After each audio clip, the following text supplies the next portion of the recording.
Hey folks, today's Monday, July 20th, 2026. Coming up on Roland Martin Unfiltered, streaming live on the Black Star Network. The city of Ocean Springs, Mississippi came out to support Nolan Wells and his family at his funeral today. We'll share what the parents had to say, as well as the $100,000 reward being offered for any information that could lead to the arrest and conviction of the individuals involved in his murder. That's money put forth by the Reverend Al Sharpton and Tyler Perry. Democratic National Committee is debating whether states should vote first in the upcoming presidential primary calendar, with nearly a dozen states vying for these important early spots. We'll talk with the chair of the South Carolina Democratic Party about why South Carolina should remain first. In Florida, a police officer has resigned after newly released body camera footage revealed a violent takedown of a misidentified black teenager. Cathy Hughes, media pioneer, receives the key to the city of Washington, D.C. She'll join us to reflect on her remarkable career and what this honor means to her. Also, more CBC members will show you what happened in the DEI hearing where they went after critics and Congresswoman Rashida Tlaib. Let's just say she's not a fan of Russell Vought. It's time to bring the funk on Roland Martin Unfiltered on the Black Star Network. Let's go. He's got it. Whatever the miss, he's on it. Whatever it is, he's got the scoop, the fact, the find. And when it breaks, he's right on time and it's rolling. Best believe he's knowing. Putting it down from sports to news to politics. With entertainment just for kicks, he's rolling. It's on go, roll, y'all. It's Roland Martin, rolling with Roland now. He's funky, he's fresh, he's real, the best, you know he's Roland Martin now.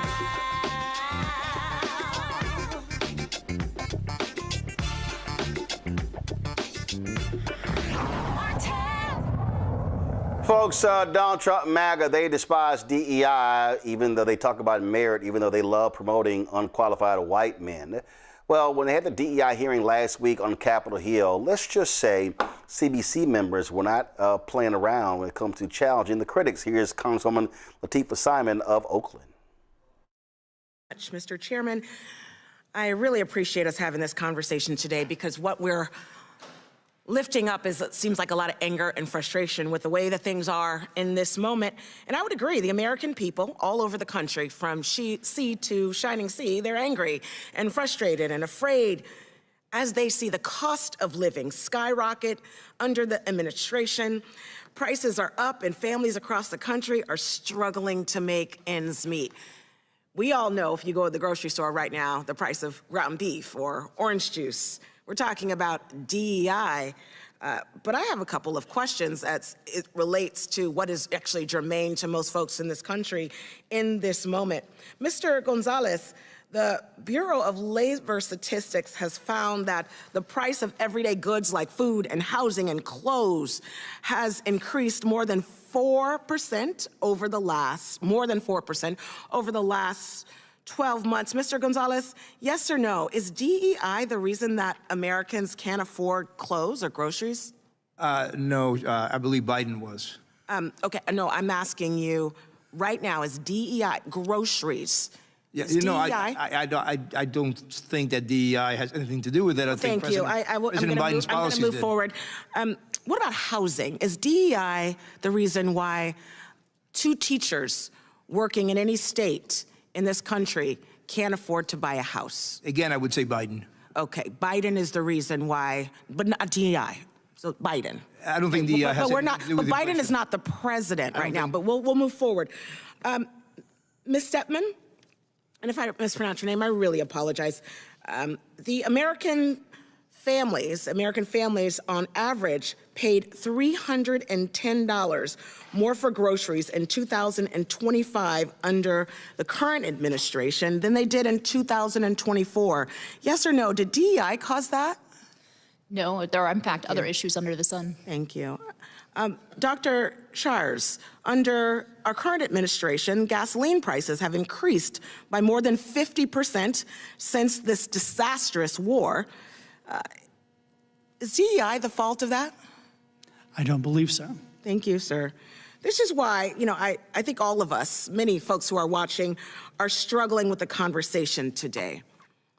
City after city, in rule space after rule space. Folks are struggling with the realities of gas and grocery prices. Just a few days ago, a family called my office, not from my state, from a red state, requesting resources because their child's clinical trial was cut by this administration. That baby who is struggling with cancer, the clinical trial is over, the port has been taken out of her chest, she will go home to die.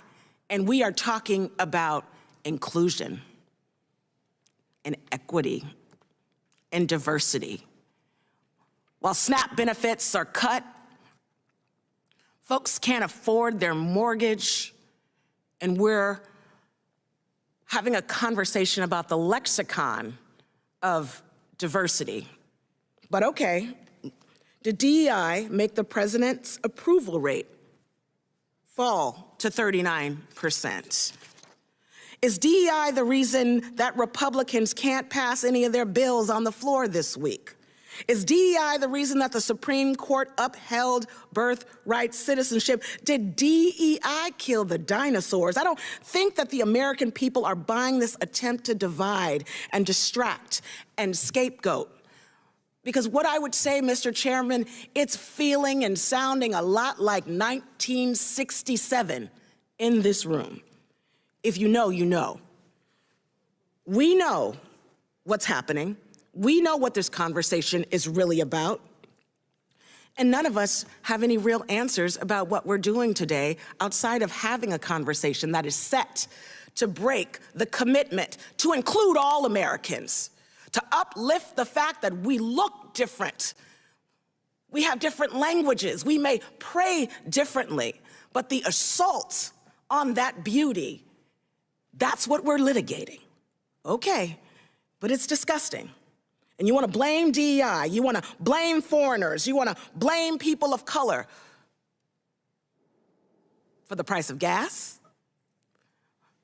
for the inaffordability in this country, and the fact that literally right down the street, folks who are working 2 and 3 jobs can afford to take their baby to daycare. And I'll yield back. Thank you so much, Mr. Chairman, for this conversation today. Well, Congresswoman Ayanna Pressley of Massachusetts, let's just say she also didn't hold back. Is irrational. Today's hearing is irrational, it is misguided, and it is consistent with the Republicans' war on diversity, equity, and on inclusion. Now, Republicans control the White House. They've rigged the Supreme Court. They have majorities in both chambers of Congress. And they are using the full weight of that power, the full force of that, and your taxpayer dollars, might I add, of this federal government in this moment to enact precise harm on working families. There are no oversight hearings on high unemployment and the rising costs, and there are no hearings on protecting voting rights or affordable health care coverage. Instead, Republicans have decided to focus on attacking everyday people who are just trying to make ends meet. Their agenda is anti-Black, it is anti-immigrant, it is anti-LGBTQ, it is anti-worker, and again, since we're talking about DEIA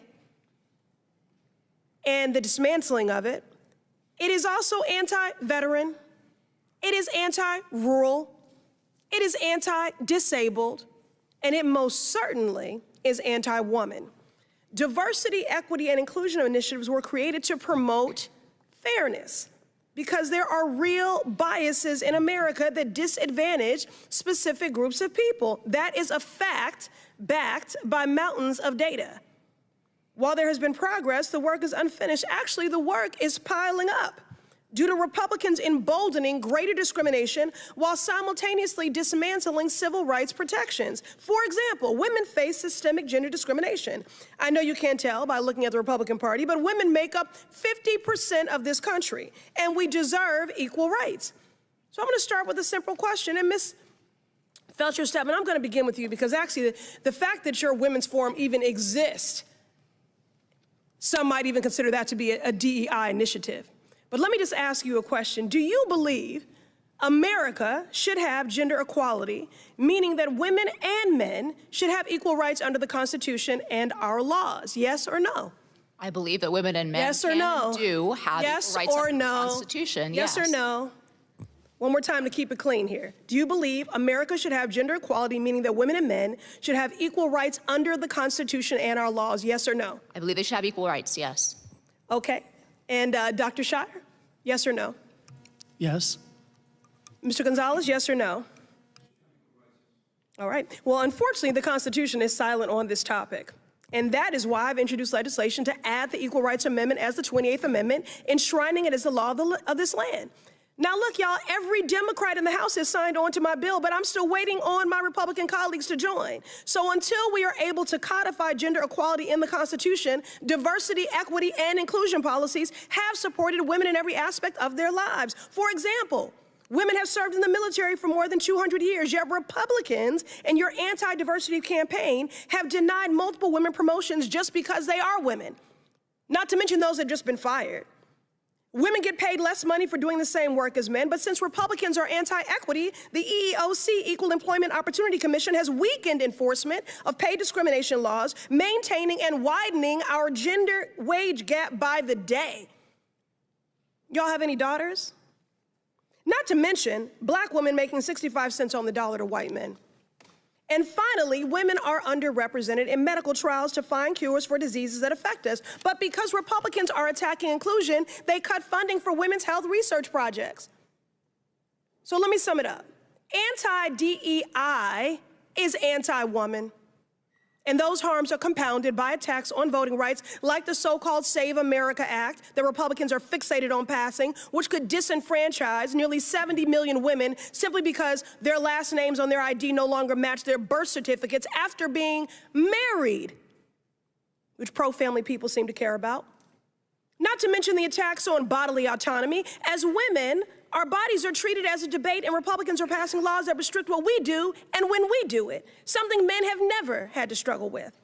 So when it comes to Republicans on this committee who are all men, enacting more harm on women through anti-DI hearings like this one, we need to call it out and fight back. Mr. Chair, I ask unanimous consent to enter into the record this June 2026 article from Afrotech titled Civil Rights Organizations and Nonprofits Sign Letter Demanding Transparency and Response from the Trump Administration Regarding DEIA Ban. Without objection.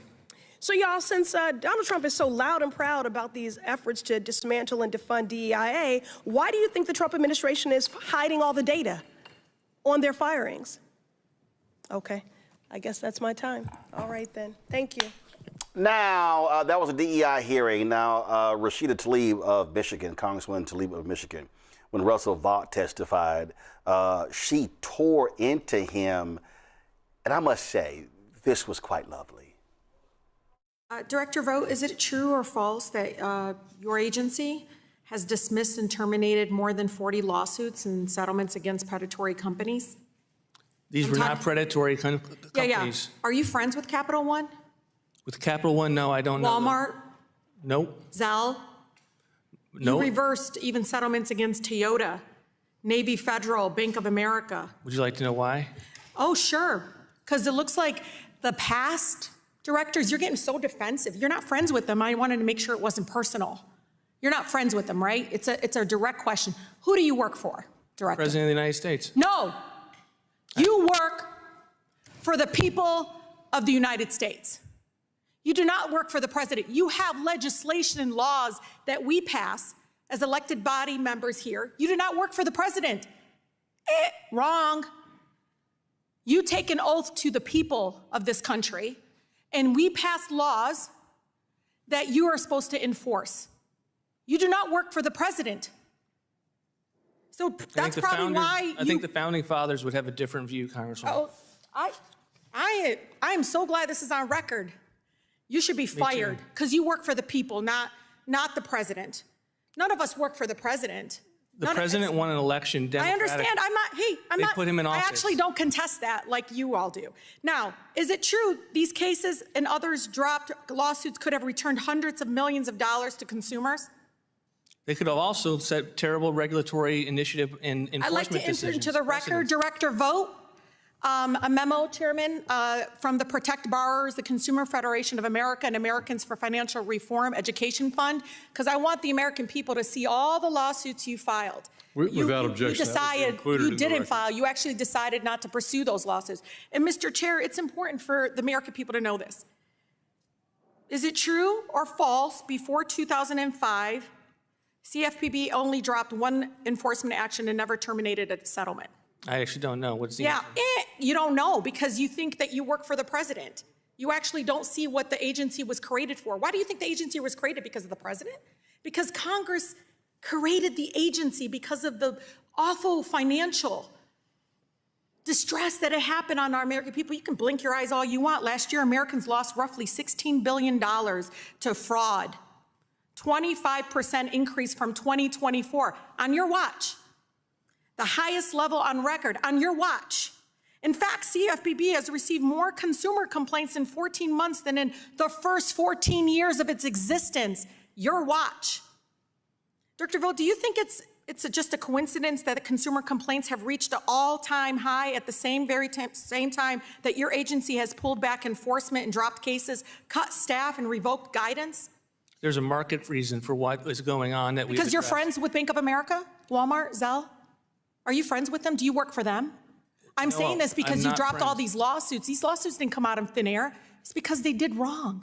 They were novel legal theories that were not based on novelty. So all those complaints from our residents are novelty? They're not real? No, that's the consumer portal of which we look at very closely and have taken steps to make sure we know what's going on. I know you're not going to take responsibilities because look, the loan sharks, Wall Street, mega banks, and I'm telling you, it is killing all of our residents because you've basically sent a note, like a signal out there. Go ahead. You're undermining. They're like, you signal to the scammers and fraudsters out there, the fraudsters. Open season for our residents. Go for it. Go ahead and violate their consumer protections that we, the Congress, passed, not the president, the Congress passed and created this agency. In May, CFPB deleted more than 2,000 pages from its website. These include consumer advisories, blog posts. You didn't do it? Nope. You didn't do it? Nope. We overhauled our website. Okay, Russell. How is CFPB adhering to congressional mandated consumer protection mission by removing consumer education and other materials from its website? We did not remove materials from the website. We put it in an archive section. So you didn't remove the Know Your website. Right. You archived the Know Your Rights for veterans? You archived it? We archived the You policies archived of the Know Your Rights, Russell, for veterans. You guys can get all upset all you want. He doesn't work for the president. He doesn't work for Zelle or Walmart. He works for the people of the United States. Romance fraud is up there. You can laugh all you want, but that targets our seniors. Shame on you. Really, on your watch, complaints are up. You literally took money away from pockets of our residents. You can blink all you want. Your legacy will be the fact that people got hurt under your watch because you think you work for the president and not the people. And the chair recognizes the chair of our... Folks, my pal, Dr. Ome Congo, being a senior professor of lecture, School of International Service of American University, author of Lies About Black People, How to Combat Racism, joining us from D.C. Thelma Anderson will be joining us from the Senate Representative James Tellerico Black Town Hall in Dallas. She, of course, created the Public Opinion Court. Also joining us is State Representative Jelanda Jones of Texas, joining us out of Houston. Representative Jones, I'm going to start with you because I have people who hit me and they say, these hearings are a waste of time. They're performative. They serve no purpose. But I don't think people understand that when you are an elected official, you have few opportunities to actually question administration officials, whether it's the federal government, whether it's the state government. A lot of times these right-wing governments won't even answer letters that come from folks like you or members of Congress. And so a lot of times this is really the only opportunity you get to question the executive branch to make sure they are adhering and answering to the legislative branch. Oh, absolutely, Roland. I agree with you. And people think it's performative, but it's actually not. It's laying a record in the event there's a lawsuit. The guy said he wasn't friends with the people from Bank of America or wherever he said. You literally can investigate that. And then he could, if they find that there's evidence that he went to lunch with him, they bought him something, he knows him, then you can sue people. But At the end of the day, you've got to pass things through Congress, then you have to pass things through the Senate, and then the president signs off on it. Nobody pays attention to the votes on the floor. Nobody pays attention to that. But the only platform that we as elected officials have is committee hearings. That's the truth.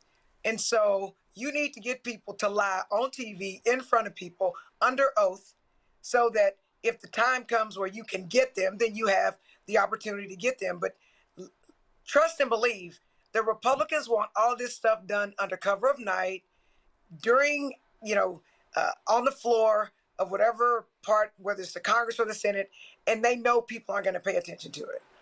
And so you can also, it's like when you have a trial, you look at witnesses, you can look at their demeanor, you can look if they're being smart asses when they're talking, you can look at how they're answering. And that way it actually allows the people to make judgment as well by what they see in these hearings. So they need to continue to have hearings. They need to continue to have these oversight hearings so that the American public can see what elected officials have to deal with, the BS that we have to deal with all day, every day. Because all you had to do was listen to that dude, Voight, and see that he answered no questions, that he always tried to interject Trump talking points, that he's an idiot and he thinks he works for President Trump, and people can make their own decisions. But the one thing that we know from listening to these line of questioning from all these Congressional Black Caucus members is that they are literally anti-Black. And sometimes people don't want to believe us. They don't.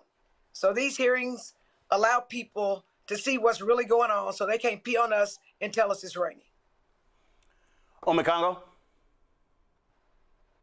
It's very frustrating, to be quite honest. When you play, the first two clips, one of the things that's really frustrating me is the way that it's still relying, first of all, praise and props to the CBC members for what they did. But it seems, Roland, that it's still falling on Black people to be calling out all of the challenges related to DEI in this country. And as Representative Presley clearly laid out, and the first speaker as well, I forget the sister's name, which one it was, they're talking about the fact that DEI does not just affect Black people. It affects people with disabilities. It affects women. It affects, LGBTQ community. It affects everybody. So the question becomes, when are other groups going to start speaking up along with us? Where are the Asian groups? Where are the Latino groups? Where are the, indigenous community? Where are white women, right? People who are also being affected by, the first person in that hearing said everything was Joe Biden's fault. All of these groups are being affected. And the fact that we're still carrying the weight as it relates to speaking about the consequences of this DEI policies or anti-DEI policies, it's important that we're doing it. Props to them, but we can't get the progress that we need if it's just going to be us. And as it relates to Vault, their mindset is very simple. We do work for the president. These are from him to Kavanaugh to others, to Stephen Miller. They believe in unitary executive power, that all power lies with the president. And until more of us start speaking up and calling out these issues, as Representative Tlaib did in her, what she did and Elizabeth Warren did earlier in another hearing, hopefully that's when people are going to start to wake up. I mean, consumer protections. I mean, I got a check from a credit thing I used last year, and I wasn't even expecting it. These people were fighting on our behalf, and all of us are getting screwed. It's not just Black people, and more people need to step up and call this out so they can make them take full responsibility for it. It can't just be us. Indeed, indeed. And I've been saying that for a very long time. All right, folks, going to a break. We come back. Lots to talk about, including what took place at the funeral of Nolan Wells today in Mississippi. Also, we'll hear from Radio 1 founder Cathy Hughes about getting the key to the city in Washington, D.C., and what does the future hold for the media company she founded. Lots more to break down, plus our update on the Harriet Tubman Museum in Cambridge, Maryland. Remember, they were on last week. The program director said they wanted to raise $25,000. I was like, no, you need to raise it to $50,000. We raised $16,000 in 24 hours. I'm going to give y'all a new update. And again, so remember, we wanted to close it out by 8 p.m. today. So go to, we'll show you the place where to give if you have not contributed yet, so we can make sure that they are protected with a security system as well as a new door and to get their murals fixed. That's next. You're watching Roland Martin Unfiltered on the Black Star Network. All right, folks, let me tell you about Chapter. Now, if you're on Medicare or about to be, the system is not set up to work for you. Too much fine print, too many plans, and too many people making money off of your confusion. And look, we're used to this. We're no strangers to systems that don't have our best interests at heart. But we don't have to accept it when it comes to Medicare. That's why I'm telling you about Chapter. Their advisors are independent and honest. In fact, they're the only Medicare advisors that compare every plan nationwide. And they're focused on one thing: what works for you. If there's a better plan out there, they'll find it. If you're already in the right one, they'll tell you that too. There are no games. Just last year, people who switched with Chapter saved an average of $1,100. It's 20 minutes and a real person. It's completely free. My parents actually have already called. My mom sent me a text. Folks, give Chapter a call at 724-264-8281, 724-264-8281, and connect with someone you can trust. Folks, these are the kind of services that we need for our audience here at Roland Martin Unfiltered and the Black Star Network. So call Chapter right now, 724-264-8281. This is Reggie Rock Byford. You're watching Roland Martin Unfiltered, uncut, unplugged, and undamn believable. You hear me?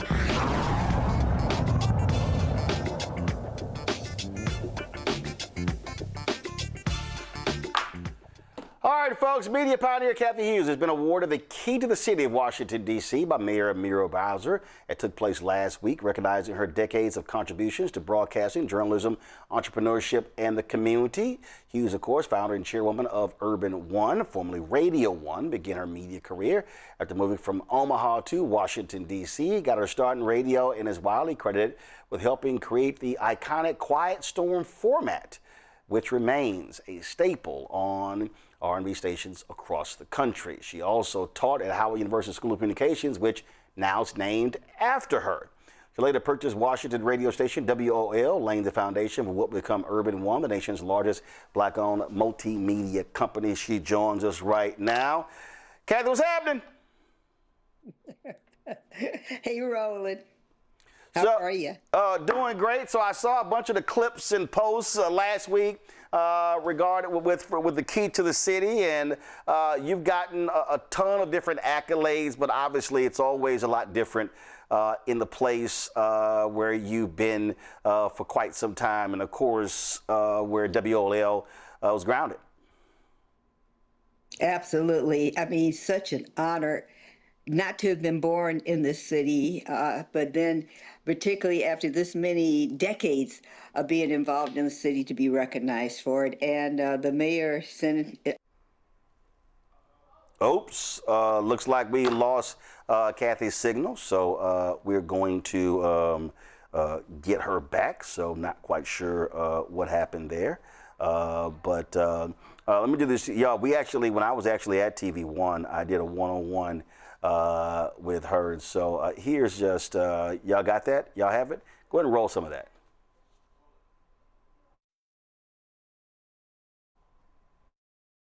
All right, y'all got just, okay, y'all roll it. So this was the, well, we don't have the audio of this? Why don't we have the audio? I keep telling y'all, don't pull video out the audio. That makes no sense. All right, so, as a matter of fact, I gotta be sure to, I don't know if TV One sent me that, so I need to have that. So, but that was part of the one-on-one conversation we had, and hope, again, we're gonna try to get her audio straight. But one of the things that we definitely gonna talk about is also where we sit now when it comes to black-owned media. When you think about radio, so many things happened. The Telecommunications Act of 1996. President Bill Clinton often said that that was one of the worst decisions he made in signing that particular bill. We are seeing what's happening with black newspapers as well. Of course, black magazines being decimated. And I've been making this point to people for years, that what we have to understand is we're going to rue the day when we do not have black-owned media. We got Cathy back, and so Cathy, you there? Yes. All right, we're checking her audio. All right, let's go right to her. All right, we're good. All right, there we go. All right, you were making a point about being recognized in a city you did not grow up in. Right, exactly. And then all of a sudden, somebody took us off the air. It's such an honor. The mayor only did 6 keys during her 3-term administration. And so for me to be the only woman in the 6th key just adds a whole lot more to the incredible recognition. And I was so nervous. I'm looking at the clip that you're showing, and I'm fidgeting and moving around. For one thing, this is, Magic Wednesday, and I do it every Wednesday over in Ward 8 during the summertime, and we go anywhere from low-end 800 people to high-end about 3,000 with lines wrapped around. And so the noise was almost deafening. And I was like, how do we get them to, listen? But when you have that many people, it's hard to get them to quiet down and listen, particularly when you're outside. Well, absolutely. And of course, going from WOL and then, of course, expanding beyond that to radio stations, more stations in D.C., also going across the country. But before I talk about that, talk about how important it was when in this city, in Washington, D.C., when black folks were targeting the Washington Post and the role that radio played in driving the information, because you use the phrase information is power, and unfortunately what I believe is we've got a bunch of nonsense that's being spewed on airwaves today, and not enough information, and that was really a huge thing that took place in this city. The Take It Back campaign, because during that time there was actually legislation that prohibited boycotting. Corporations had gotten to the right members of Congress, and they had passed legislation that if you called for a boycott, you could be sued, you could be prosecuted. So we bought the newspaper every Sunday, but then we brought it back and served it to the front steps, to the front porch of the Washington Post magazine. The issue was a multi-million-dollar revitalization of their magazine, and they had leaked information that the cover was going to be a black man. And so at that time, Cliff Alexander was, a political candidate for mayor. John Thompson had the #1 college basketball team in the country. There was just a long list of African-American men in this city that we just were guessing. And what we realized in the midst of all this is we were doing all this free publicity for the Washington Post magazine. The cover comes out, and it's a drug dealer from New York City who does a lot of business in the nation's capital, and there's a full-page photo of his girlfriend picking and cutting his toenails. I cannot still to this day believe that a publication as intellectually sophisticated as the Washington Post thought that that was going to fly. And it was very interesting because the Take It Back campaign was not just a black campaign. There were a lot of other members of the Washington, D.C. reading community that were just appalled, insulted. So it started off, the first issue had 142 pages of advertising. It was almost a small book by the last week, which was 3 weeks before Christmas, when they literally said, okay, we will have to settle this. They were down to 8 pages right before Christmas from 142. In this business, we call that a big drop.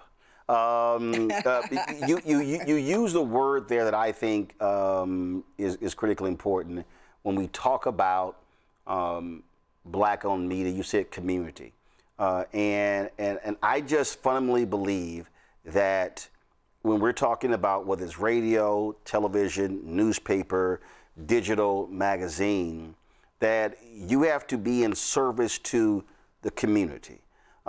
That's your readers, that's your listeners, that's your viewers, and there's a level of love and affection for black people that is a part of that. And I think too often there are individuals, there are corporate leaders where it's more about profit as opposed to community.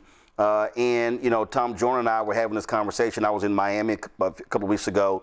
And one of the things that we were talking about is that when you talk about, you can still make money by embracing and loving community, but if it's all about profit, then you're leaving out the most important part, that is community. And then when you get your butt in trouble and you establish no relationship with community, there's nobody there for you when you're in trouble. Well, I mean, you covered a lot of ground there, because corporations are not committed to community activism, all right? They are committed to profit. Most of the big corporations are publicly held corporations, and all they're interested is in shareholder enhancement. It's up to those of us in Black media to embrace the community and make certain that they are represented, their opinions are heard, that the correct view of who we are and what we really want is shown. But I don't see that as ever even being discussed in a corporate board meeting at one of the big, companies in America that make a lot of money off our community. But the key is you have to have a relationship with the community so that they understand that you really are looking out for their best interests. We often have great starts. One of the things that was so effective about the Washington Post protest, the Take It Back campaign, was that we didn't stop. The football season started and people told us, oh, you're going to lose a lot of people. And we did, because they were at home watching D.C. is a big football city, as you know, big football town. They were home watching the game. But it didn't matter how many of us that were there. We came consistently. There were storms. We just stood out there in the storm. We got wet. We got cold. It did not matter. We were going to see it through until they hollered, "Uncle," until they said. And it's interesting because Ben Bradley said that rather than retract the cover or apologize for that insulting cover, that he would rather run naked down Pennsylvania Avenue than to submit to the pressure that we were applying. Well, Ben didn't quite run down the street naked, but he did run over to 4th and 8th Street Northeast and apologize on the airways with his boss and publisher, Donald Graham. And because of that, there were jobs that were opened up. There were opportunities. The consumers in Washington, D.C., most people, as you know, Roland, don't realize the Washington Post is a local newspaper. You can't buy the Washington Post in New York City on the newsstand or in Miami, Florida. As big as its reputation is, it is still a local publication. And the local residents, who were the bread and butter of that newspaper, of that media outlet, made it clear that we were not going to give up until they changed their ways. And that's what unfortunately does not occur in present day times. And I think it's because you have a different, you have a scarcity of leadership. You have a different set of priorities that are preached in churches. During those days, ministers, Reverend Leon Sullivan in Philadelphia used to start off his sermons by saying, "I hope you remembered your tennis shoes, because as soon as this service is over, we are marching down to protest what's going on at Tasty Cakes." And he did that every Sunday from the pulpit. We don't have that anymore. We don't have the activism. Our ministers are focused on other things. And I thought we had a pretty good start with Target, but then all of a sudden there were deals made and concessions made. And now at the Essence Festival on the 4th of July weekend, I'm told that Target was the main sponsor, that they were right up front. Yeah, well, Target was also a sponsor last year. They had a pre-existing.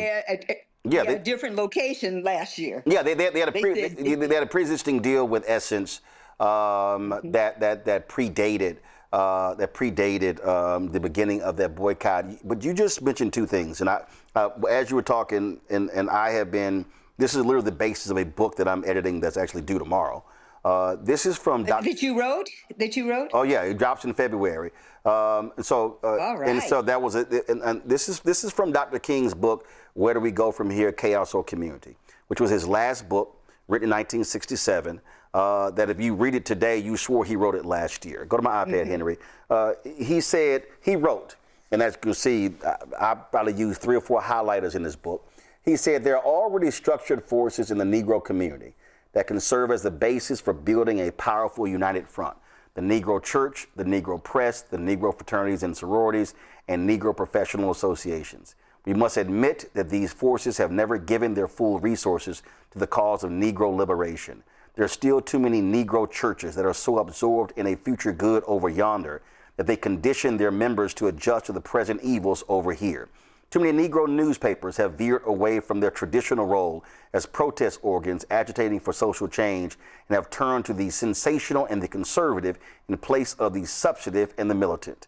Too many Negro social and professional groups have degenerated into snobbishness and a preoccupation with frivolities and trivial activity, but the failures of the past must not be an excuse for the inaction of the present and the future. These groups must be mobilized and motivated. I really, what jumps out, obviously for obvious reasons, that media piece jumps out, veered away from their traditional role as protest organs agitating for social change, and have turned to the sensational and the conservative in place of the substantive and the militant. Well, Dr. King died before he realized that there'd be a Roland Martin, all right, who would see to it that he would find a different way to present the truth and to organize the community. And kudos to you for that, because you're not vulnerable. Those of us in traditional terrestrial radio, as they call it, have to be licensed by the Federal Communications Commission. Yep. And all that's being controlled by a group of individuals who want us to shut up and go away. You know, one of the tragedies is you were talking earlier about consumer protection. There is no consumer protection. All of our protections are just conversations, and it's important. I agree with the Congresswoman as well as the young man when they said that's the only time we really get to hear the truth. Is when, okay, it's not just a show, and yes, it gets emotional, because the reality is that these corporations and these agencies are in bed together. And so the agencies, they'll ignore everybody except the president, all right? Because they think they do work for the president. Mm-hmm. So it doesn't matter that you're a U.S. senator. It doesn't matter that you're a member of Congress. You can't find out what you need to find out for your constituents because they just don't respond. And there's no penalty. There's no retribution for them not responding. And so, as you know, I salute you for what you've done. I love, you know, there was a saying my mother used to love, that necessity is the mother of invention. You know, when one pathway is blocked, we're very creative, we're very inventive people, and we come up with ways where we can continue getting the message out and not have to be silenced, not have to be muted because of threat of being eliminated. And that's the key. But my concern at this juncture is the lack of that leadership. And I don't know, you know, whether or not you're going to cover it in your book, and I can't wait for it to come out. It's being covered, trust me. Yeah, because it's being covered. Dr. King had so much opposition, and particularly from the Black church. Okay, had it not been for young people, had it not been for high schoolers and college kids, and some even junior high school kids took themselves out of school and went to jail in order for the civil rights movement to be turned around. And, you know, right now, where is, you know, Dr. King's substitute? Where's the bench for Black leadership? Who are they? And I'll just have to be honest with you. I am still raising sand about Al Green being put out of the State of the Union after I watched Marjorie Taylor Greene heckle Barack Obama every time, 8 times, and never once was she removed from the chamber. Yet this brother speaks up, and the rest of the Black caucus stayed in there. I just can't get past that, Roland. I'm really stuck on that they did not en masse support that brother and march out with him when he was put out. And so, at one time we could count on our elected officials to be our leadership. But, what their motivation was, I don't know if they went into a trance, if they were afraid, or what the hell happened in the chamber that evening. But they stayed and they watched that brother being physically escorted out of something where a white woman for 8 years before had been allowed to do. And that's not leadership. You talk about that point there about leadership, you also, when you mentioned the FCC, and this is the piece that I try to spend time educating people who really do not understand. The reality is the radio stations that Urban One owns, the FCC controls those licenses. Those are federal licenses, and you have to go up for them to be renewed. What we are seeing now, really, I won't say for the first time, Nixon made threats, Yes. but nothing like what we see right now. Absolutely. And so I've said this to numerous people, is in the book as well, that like you've never had a situation at this level where an occupant of the Oval Office, I don't use the word president regarding him, regarding the twice impeached criminally convicted commander-in-chief, where retribution is the top of the agenda. And so if you are Disney and you own local television stations, if you are NBC, you own stations, you own radio stations, you really do have to be mindful of everything because you're facing that level of retribution. On the flip side, when we talk about black newspapers, the papers are not governed by the federal government. Magazines are not governed by the federal government. But the problem is you have to survive with advertising. And so then when you have the corporations that, okay, they will threaten them, which is why the FCC literally said to AT&T, to Verizon, to Paramount, oh, if you don't get rid of your DEI programs, then we're not going to approve your mergers. And so we've seen black nonprofits. We have lost a massive amount of financial support because these corporations are deathly afraid to even give sponsorship dollars if it's black. So I don't think people really understand. I call this thing a war, a GOP war on black America, and I keep saying they want to defund black America. This thing is real, and it reaches when you have government and corporations together at the same time. Listen, it's very difficult for black media, for nonprofits and others to survive in this era with the level of attacks on our people. Absolutely. And that's real. When you don't really own your license. So you own the equipment in your radio station, but you really don't own the radio station. The federal government is in charge of who owns the radio stations. They decide whether or not they're going to renew your license. They decide whether or not they're going to approve your mergers. But one of the things that I think that has happened is so many of these major corporations who felt the pressure of the removal of the black dollar used the occasion of what the president was doing, to cut back on the little bit of funding that they were doing. A classic example was the money that our community raised for Vice President Kamala Harris, that white advertising agencies profited from not spending it with us. All right. Okay. Oh, listen. I call the names out. The fake meetings we had, and was like jumping through hoops.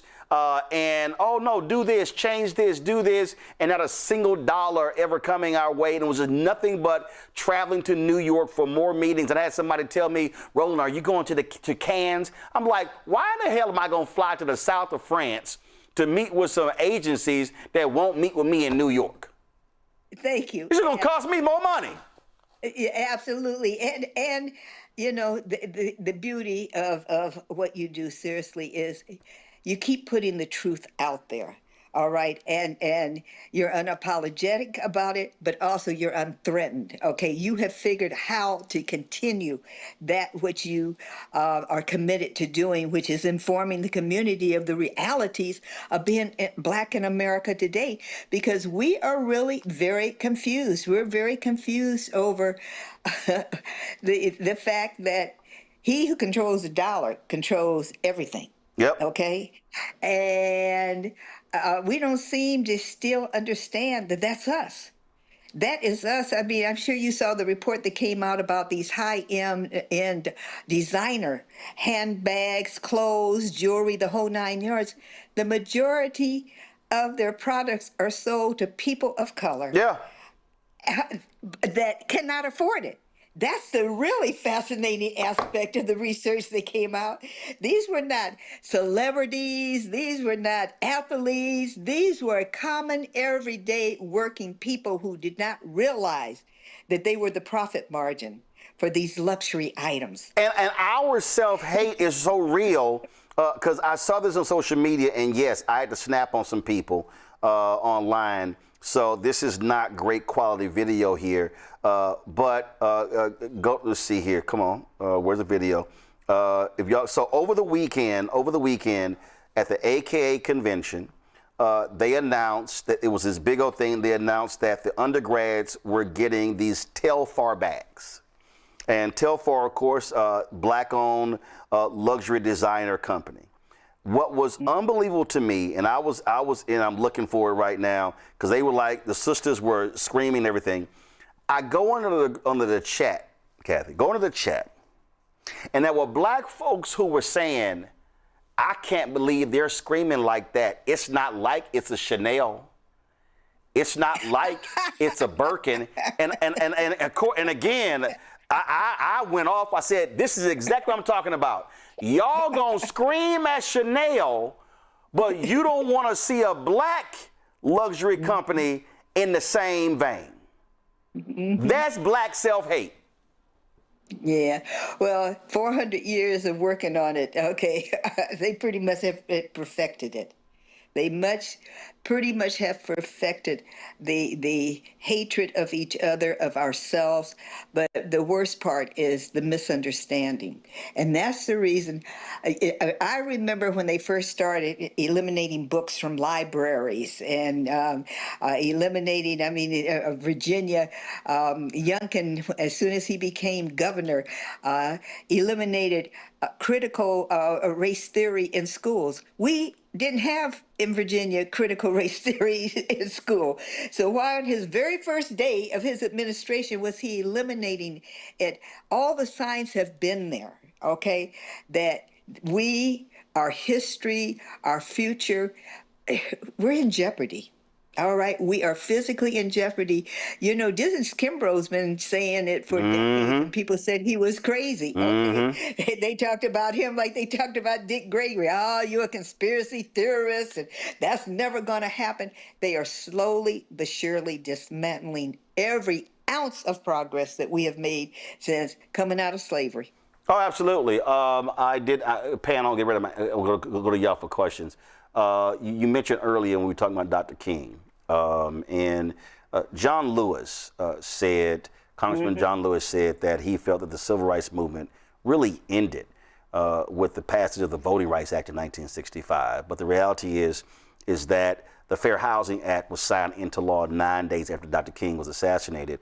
And it was actually his assassination that led to that. It was being filibustered by Republicans and Democrats in the House. Senator Edward Brooke broke it in the Senate. And here we are, where we're trying to see rollbacks of housing protections. That day, April 4th, is a day that lives in infamy.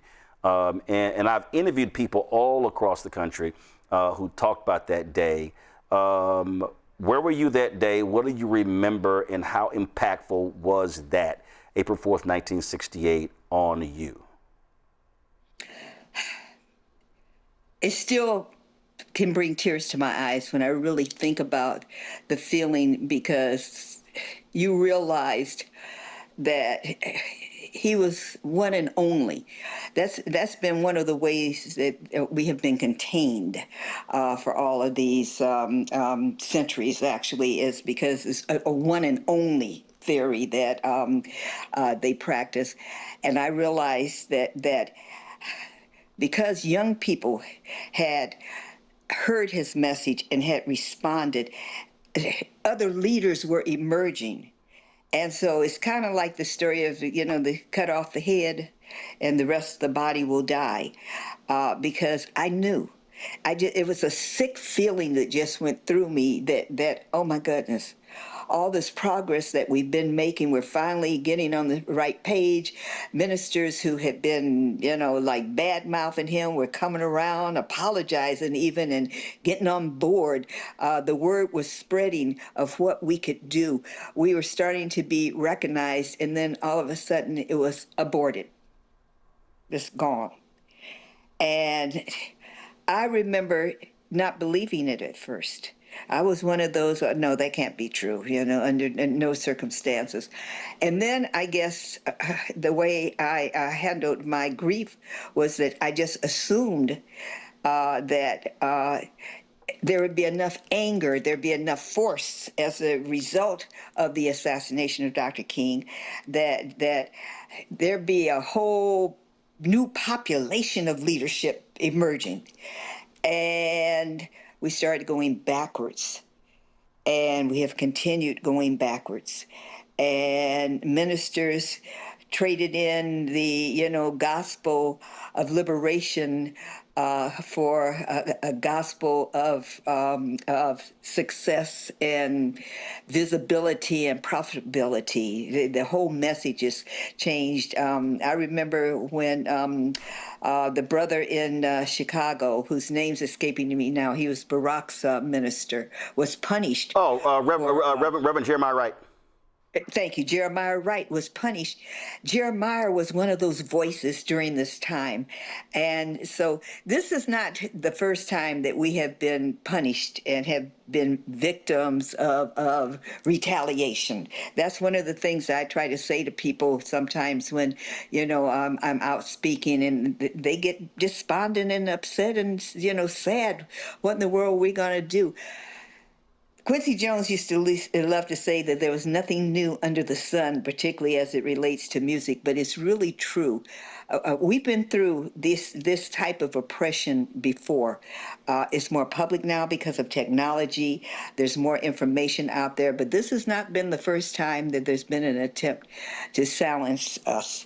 And I just am hopeful that individuals such as yourself, Don Lemon, others, Joy, Reed, others have found their voice in a protective avenue, and I'm just prayerful that the powers to be don't figure out how to shut that avenue.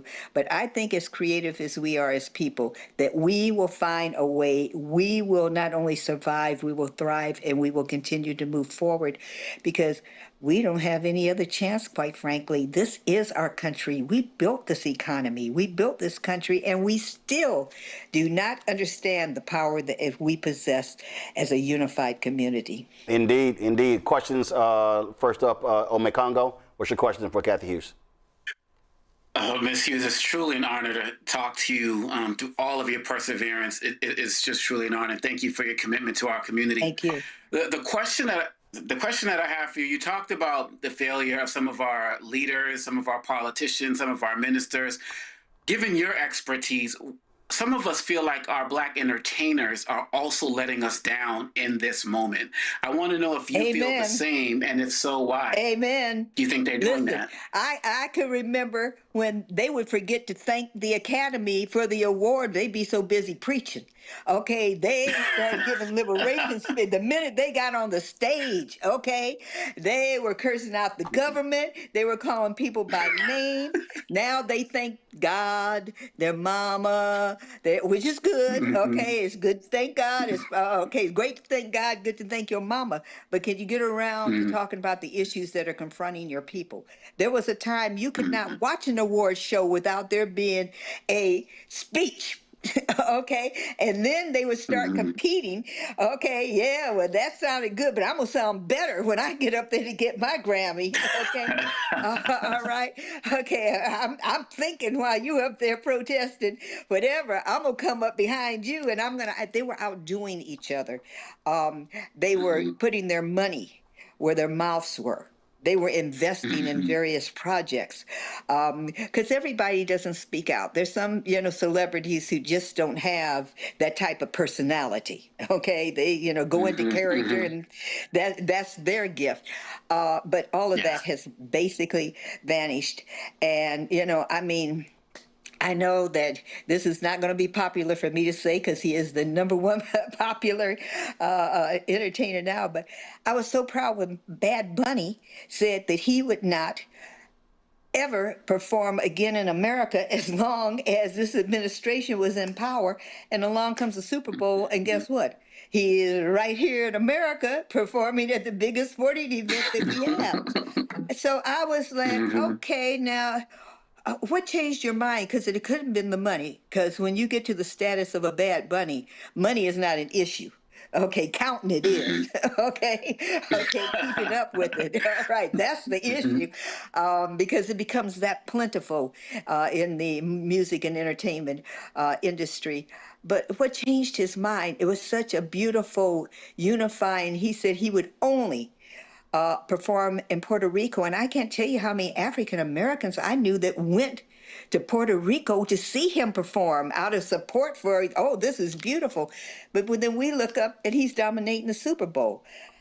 So it's not just a black issue, okay? Because I said, oh yeah, he's going to really, I mean, what the immigration, black folks ain't being deported, okay? Some of us would love to be returned to Ghana, or Nigeria. Me, I wouldn't mind Tanzania, okay? I still like the Ushma villages, all right?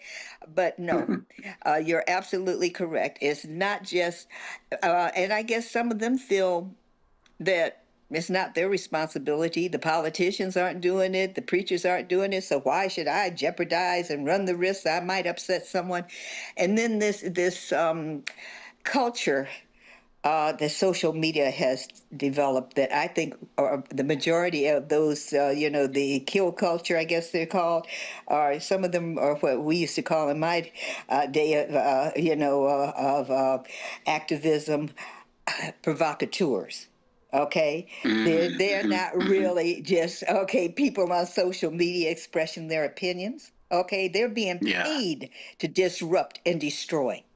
They're being paid to do that, and we go right along with it. But yeah, I've been very disappointed. I've stopped watching award shows, to be very honest with you, because I'm tired of hearing them up there thanking people I ain't never heard of, don't know who their names are anyway, okay? And not one of them saying anything about immigration, not one of them saying anything about who in the world is going to pick the crops. Okay, all right, we are going to be very shortly faced with a massive food crisis. Okay, the black farmers are losing. They were promised this money, didn't get it, and they are up for foreclosure like an alarming rate. Where are our survival needs? Where are they going to come from?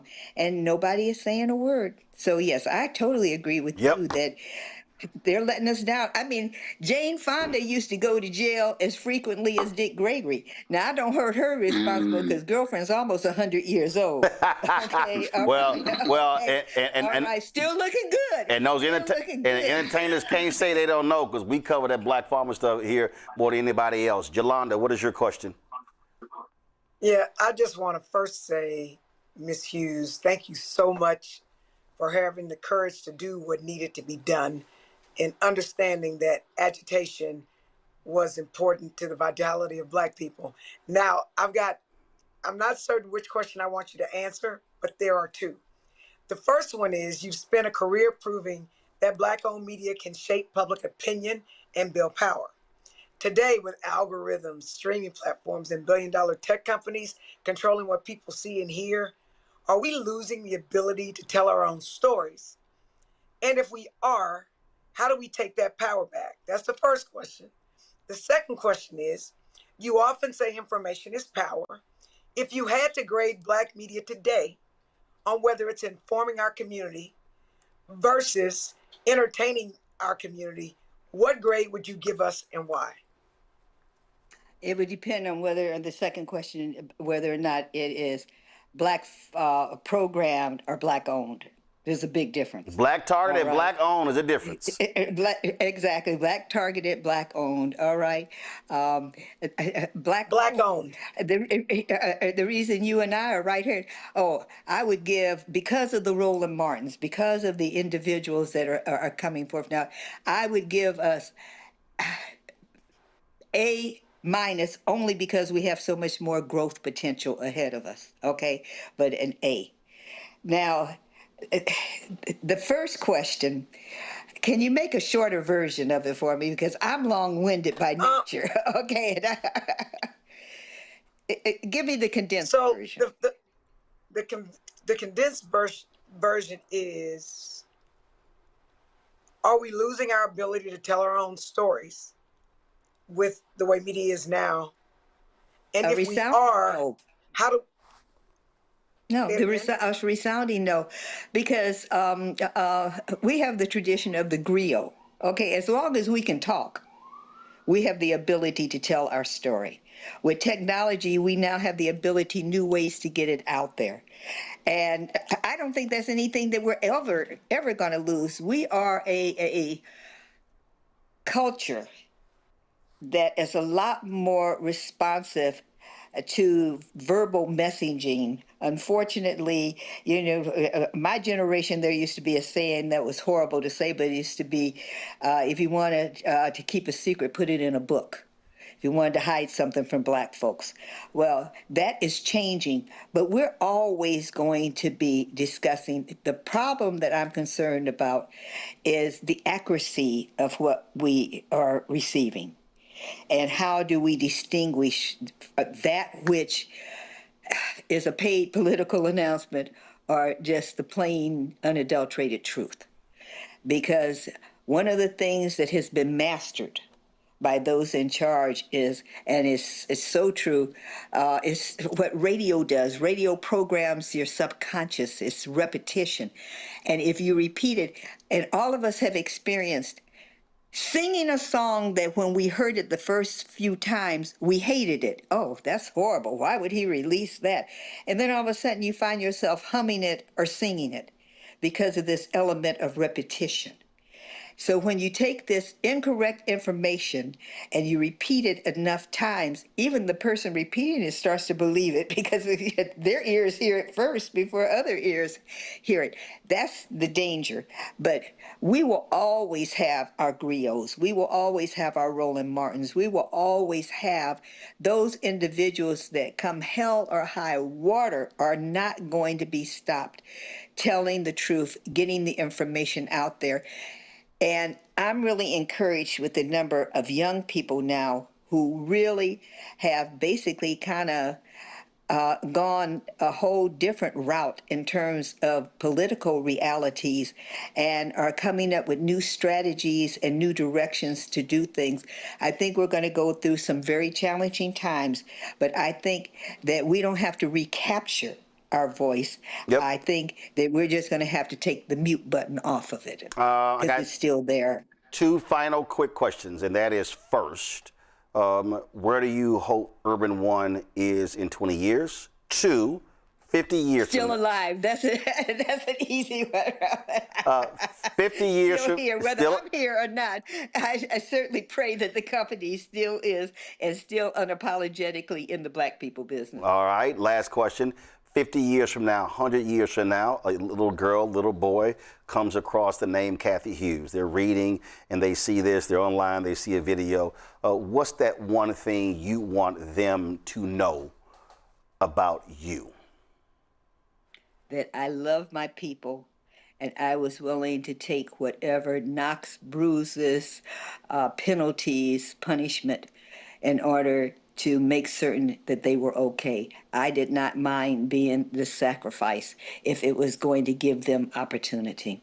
Well, I'm going to close out with this, and I say this to my man, Jonathan Rogers, who I first met in 1990. What year guy would I meet him? No, not 99. I'm sorry. I was on the board of NABJ in 1989.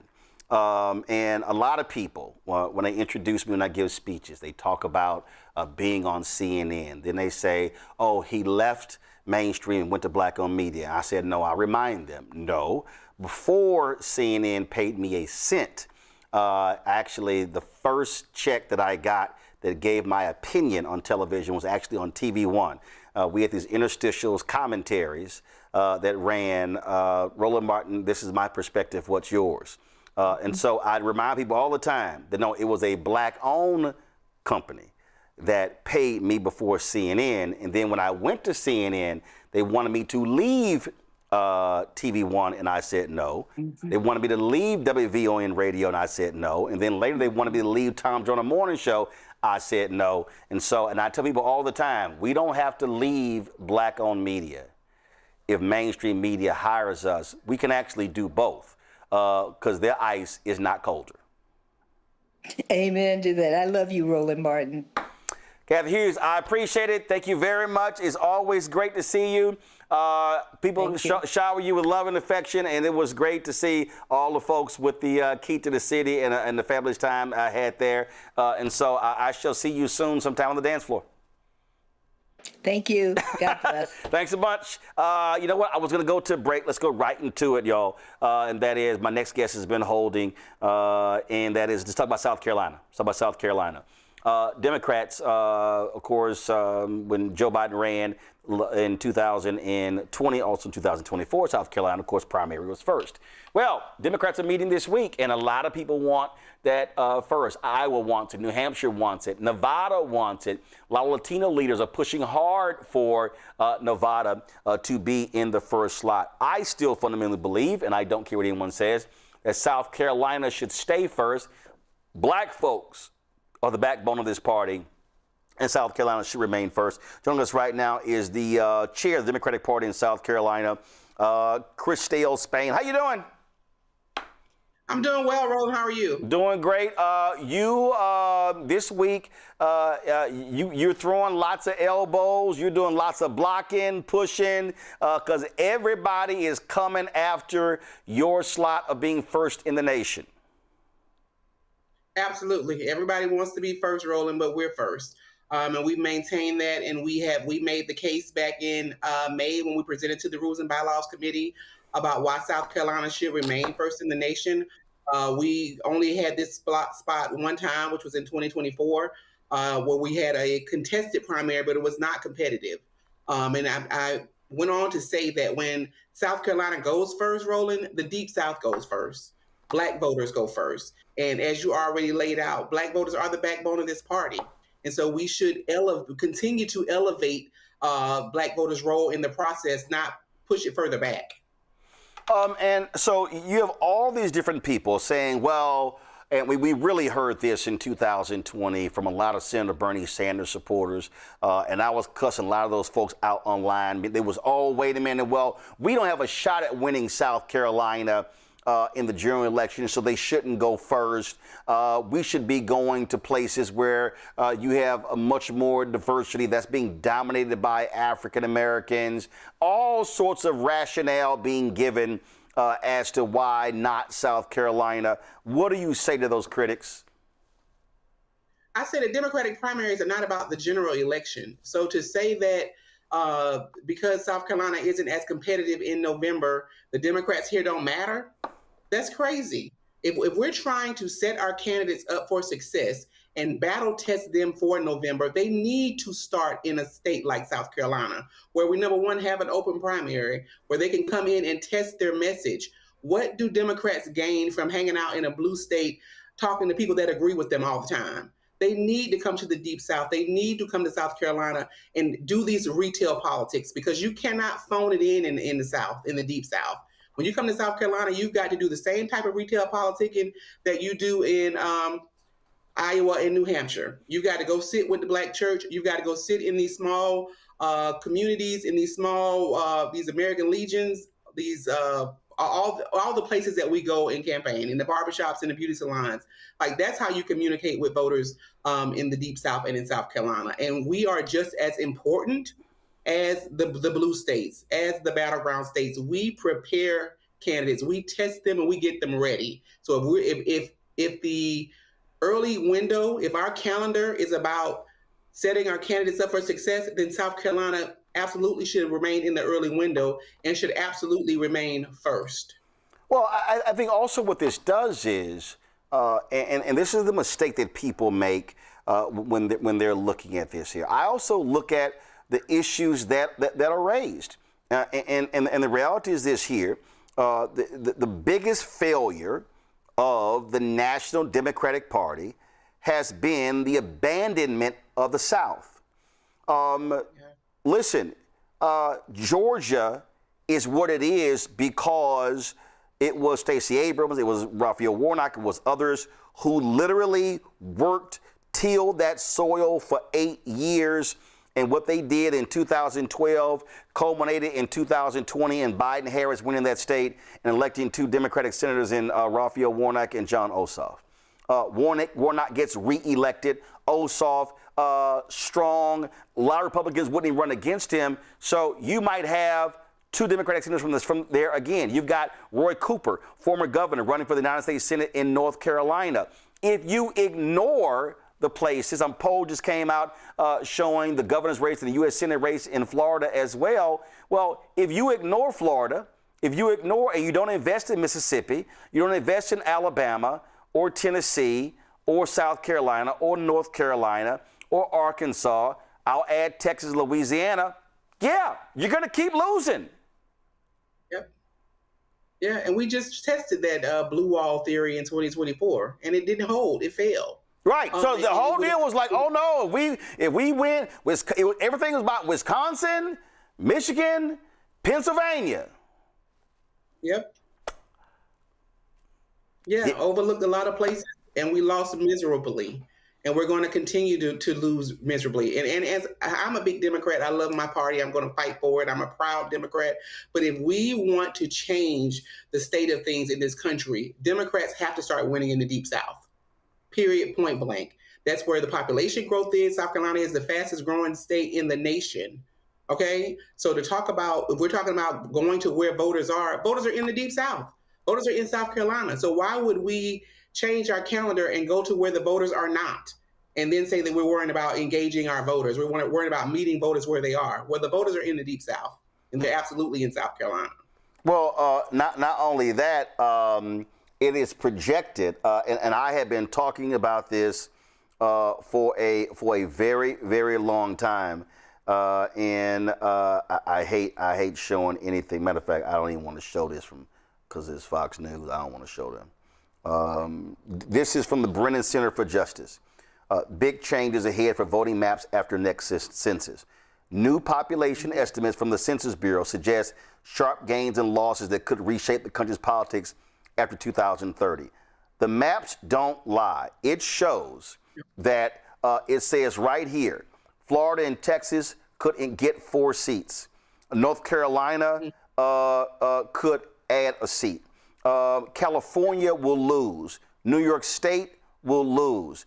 It says that blue states will lose about 12 seats.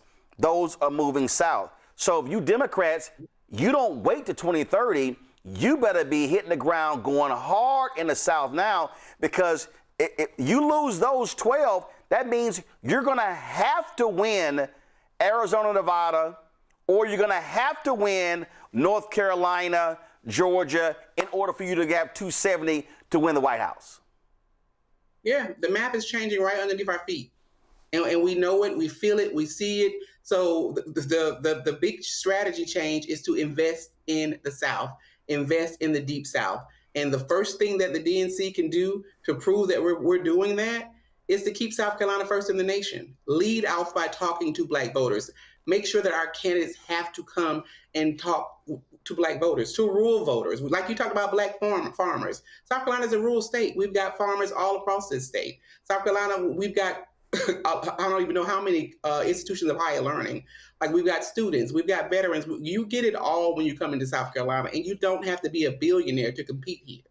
So it's just so many pieces to this puzzle that absolutely makes sense for South Carolina. And I also made the case too, Roland, during our presentation. Like, if we ever want to see another Jimmy Carter, another Barack Obama, another Pete Buttigieg, you have to keep South Carolina in the early window, because that's the only way, another Bernie Sanders, that's the only way they were able to pick up momentum and build their coffers and build their campaign, because they could afford to compete here. Before I go to Yolanda, this is what the Brennan Center said. Based upon these estimates, California will lose 4. New York will lose 2. Illinois, Minnesota, Oregon, Pennsylvania, Rhode Island, Wisconsin will all see 1-seat decreases. If these estimates come to pass, the South would have a record 164 seats in the House next decade. After the 1960 reapportionment, the South, Midwest, and Northeast each had roughly the same number of representatives, but with the country's steady population shift southward in the years since, nearly 4 in 10 members of the House could well be Southerners by next decade. Yeah, they had better be waking up, paying attention. It ain't about the white suburbs. Yolanda. Look, I'm a black elected official in Texas. I already see what Republicans are doing right now with the numbers that they have.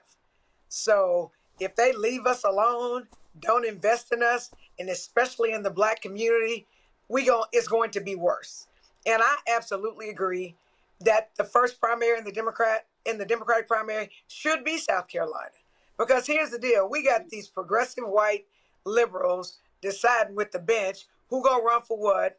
They literally pick their anointed white person, and then they come on to us and they losing or quitting. So we are going to make sure black people, sort of generally, but South Carolina specifically, you're going to have to come correct.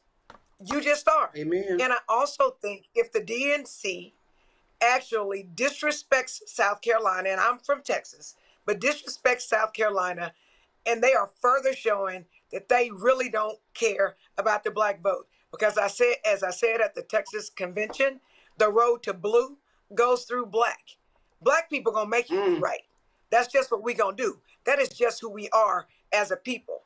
But we have too many white progressives, quite frankly, who are afraid to hear constructive criticism, who are afraid to listen to our issues, who are just afraid, and they think that shit that worked a long time ago, where you can talk around us, we ask you hard questions and you don't answer, that's not working anymore. It's not. Say what you want to say about President Obama. We finally had a black person win the presidency, and now we expect for you to come to us. We just do. At one point before him, we picked lesser of evils. We picked the best white person left. We did that. We don't do that no more. You better come to us, and you better come correct. And I want the DNC to hear, at least from this black woman in Texas, which, by the way, they're attacking black women. I support South Carolina being the first primary. And if you do not keep South Carolina there, I think you're going to have a lot of black people are going to leave the Democratic Party, because I never thought that I would live to see the day where black folks ended up leaving the Democratic Party. I was talking to a black person this morning from another state who literally said he felt homeless between the parties. So I knew, at least at one point, Roland, for those of us who are like us, that we believed that we're Democrats. We might be mad at the Democrats, but if we go vote, we're gonna vote for Democrats. It's not like that anymore. We're a different kind of Negroes right now. Right. So the Democratic Party better pay attention, because they about to F-A-F-O. Ome Congo. I really appreciate your work and your advocacy. One of the concerns, this kind of goes off of Representative Jones' question/comment. Do you feel like, especially coming off of the 2024 election where Kamala didn't win, that if South Carolina is chosen to not be the primary state, that this will be another slap in the face towards black people that'll make more of us feel alienated from the Democratic Party? Absolutely. I mean, I hate to say that, but absolutely. What would be the reason? The calendar had been set for decades, where Iowa was first and New Hampshire was second. No problem. And when we want to talk about competitiveness, where Roland brought that up earlier, New Hampshire was a red state for a long time, and they were the first 2 states. Iowa was the caucus, New Hampshire was the first primary. So, that didn't matter then, but all of a sudden it matters now, right? So I do believe that, Black voters will feel disenfranchised if South Carolina's moved out of this first in the nation spot. Because like I said, we have not really had it. We had a sitting president in 2024 where we had this primary that was not competitive. No one's going to recruit candidates against their own president. You have the seat. So we never really got an opportunity to see what this means. What does this mean? What does it mean for our party? More importantly, this calendar, as it stands right now, has not been tested. So there's no real big takeaway from the party to say that, oh, this really works for us or this doesn't work for our candidates. So I just think that it's a no-brainer, in my opinion, to leave the calendar where it is.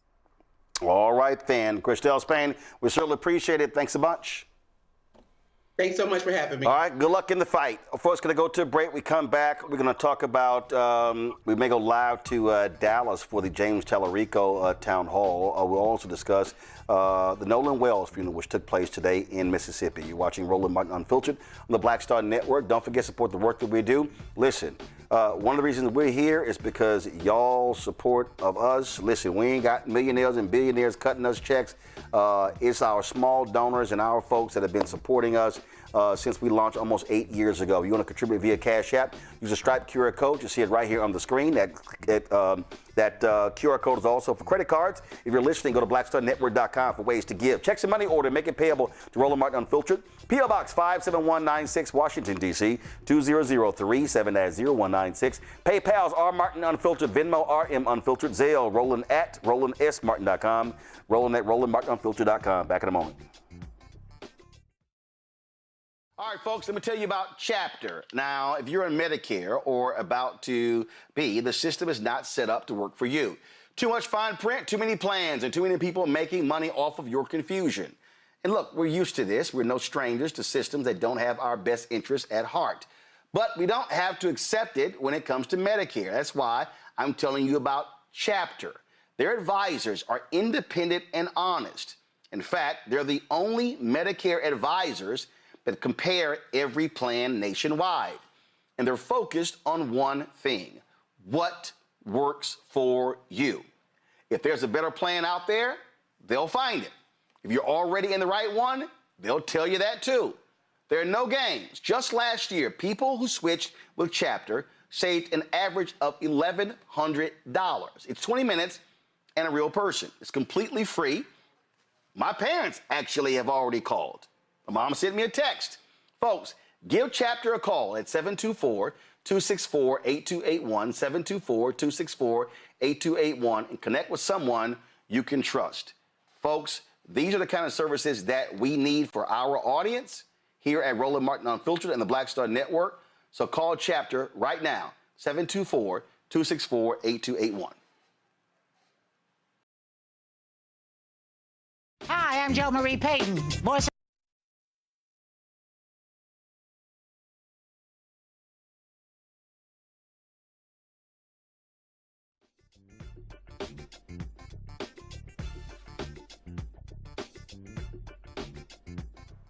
All right, folks, it was a packed church in Mississippi today for the homegoing service of Nolan Wells, the 18-year-old young black man who was found dead in Mississippi.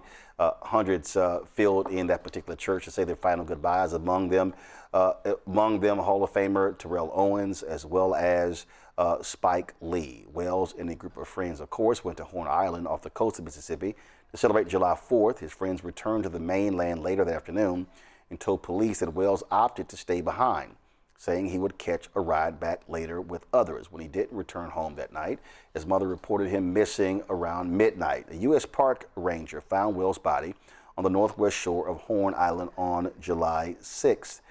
During the emotional service, friends, community members, and his parents remembered the teenager's faith, kindness, and athletic accomplishment.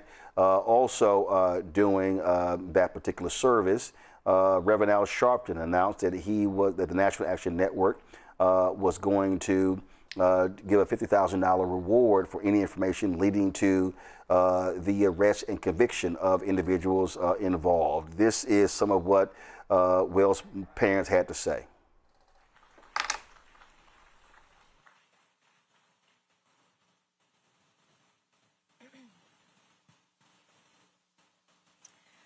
First, I want to give all thanks and honor and glory to God for choosing Elmore and me to be Nolan's parents.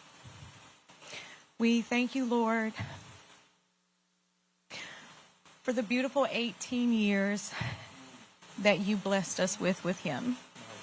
Thank you for the joy he brought not only to our family, but also to his friends and everyone in the community whose lives he touched. Nolan had such a gentle, calming spirit about him. He had a way of making people feel seen, welcome, and valued. He could lift your confidence with just a few words and make you feel like you belonged. If you ever had the privilege of meeting our son Nolan or calling him a friend, then you experienced a glimpse of God's love through him. He was both protective and nurturing. He often told us that one day he wanted to have 3 daughters that he would name Sophia, Charlotte, and Olivia. He had a deep love for the Lord and an unwavering faith that was evident in the way he lived his life. As much as our hearts are broken, we find peace in knowing that our son is resting in the arms of the Lord. We will miss everything about him, from his quiet nature to the corny jokes, his gentle smile, the way he made everyone around him feel comfortable, loved, and at ease. Your absence has left an emptiness that can never truly be filled. A piece of our hearts will always be missing. Nolan, your father and I are incredibly proud of you. We've always been proud of you, of the young man you were, and we will always be proud of the legacy of love, kindness, and faith that you have left behind. In a world that can often feel dark, be like Nolan. Be the light that brightens the lives of those around you. Be the warmth for those who may be feeling the coldness of the world. Love deeply, protect fiercely, and welcome others with kindness. And remain faithful knowing that God is always with you. Lastly, I ask that each of you keep Nolan's memory alive. Hold him close in your hearts.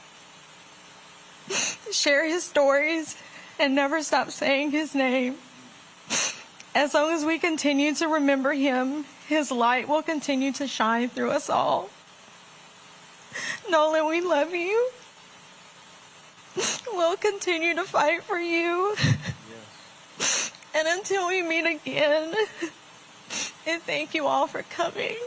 Thank you. I might be kind of all over the place a little, but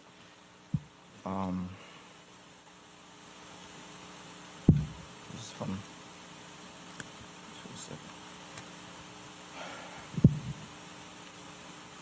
first of all, I want to say out of all my kids, Nolan was the one that would crawl backwards on the regular. Like babies crawl forward, he would crawl backwards. And he had this crazy haircut that I don't know, you had to see it to know him. But I want to start off by saying how proud I am of you, my son. You grew up to be a very young man that everyone enjoyed to be around. The constant lectures from me about having character, self-respect, self-discipline, and perseverance really hit home with you at an early age. These were the things that I had to live through to really be able to pass down to you and your siblings. I remember when you first asked to play basketball, and I admit I was kind of worried because you never picked up a basketball, you never shot one. We didn't have a actual basketball goal. The only thing we had was that Walmart special, the little plastic one that everybody breaks in the first few days. But on that first day of tryouts, you shocked me and your mom. And just to make a long story short, you, Jalen, and Javon won y'all first championship together.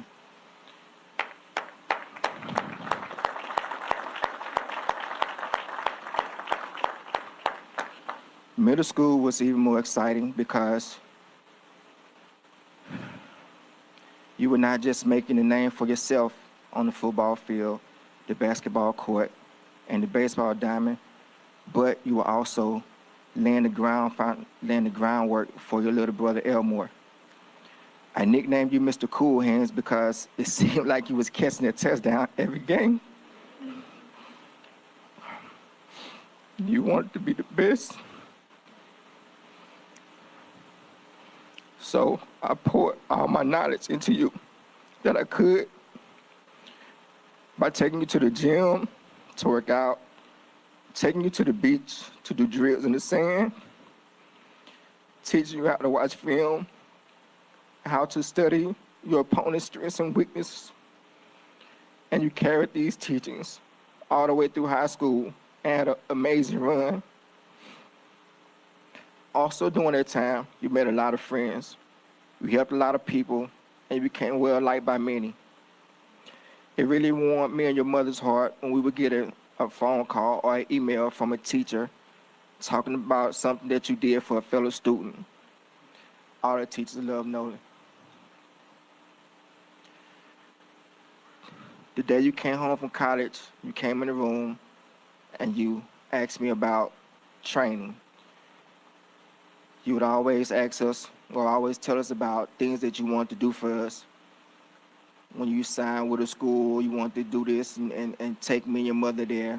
And I would always tell you that, son, you need to take it one day at a time. During this time, you trained, you worked out. The bond with your younger siblings grew stronger because they looked up to you for motivation, especially your younger brother, which played the same position that you did. You guys' competition, Cannon, Nolan loves you, and he wanted you to do just as good as he did. Ethan, the same way. Even though you weren't a receiver, he wanted you to do great things. Carly, Jaden, with you guys being the oldest, he wanted the best for you guys. And I know that he would have did anything he could to make you guys happy. I just want to say thank you all for coming out. Thank you all for coming out and celebrating our son. Nolan meant a lot to a lot of people. And today it just shows us how much he meant to the community, to the country, and to the world. Thank you guys again for coming out. We appreciate it. We're on a ferocious search for the truth, the whole truth, and nothing but the truth. So help me God. And so it is very important that you all understand our legal team. And we have these great co-counsels, but Reverend Al, we're all co-counsels. Anybody who's seeking the truth for what happened to Nolan Wells, I want you all to know that you all are our co-counsels. Amen? Y'all all our co-counsels. And on this legal team, we stand for truth, no matter who it implicates or exonerates. We stand for justice, no matter who it convicts or who it acquits. We stand for transparency because we don't need law enforcement to narrate, because we want transparency because we can see. We don't need them to tell us what they think And that's why we need all of you to encourage people who were on Horn Island on July 4th. If you took a picture, if you have a video, if you have Snapchat, if you have anything, we are pleading on behalf of Elmo and especially on behalf of Christine. As she said, any parent will want the answers as to what happened to their child.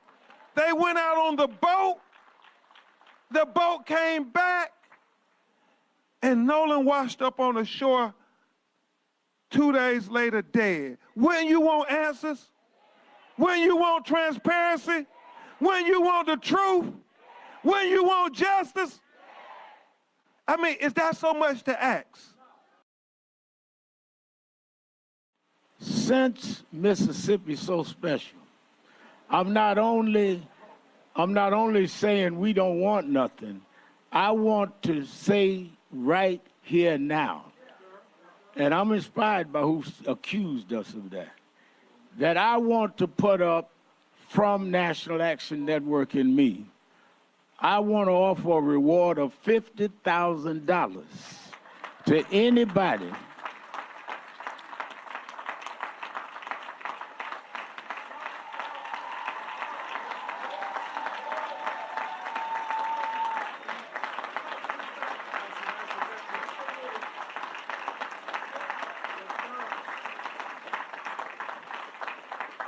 I want to put a reward up for $50,000 for anybody that could give the information that will lead to an arrest and a conviction in the case of what happened. He was not on that island by himself. Somebody saw something and knows something. So I didn't come to make money, I came to give money. Stand up and tell the truth. Whatever it is, good or bad, we're not going to prejudge it, but we cannot end it until we know all the facts. I just got a text, Christine and Elma, you know that Tyler Perry said he would pay for the funeral. He must be watching. Because he said, I'm going to match you and put up $50,000 more. So we putting up $100,000 for anybody that'll come forward. We just want the truth, that's all. We just want the truth. And we want to thank Tyler Perry. He must have been watching. We want to thank Colin Kaepernick, who paid for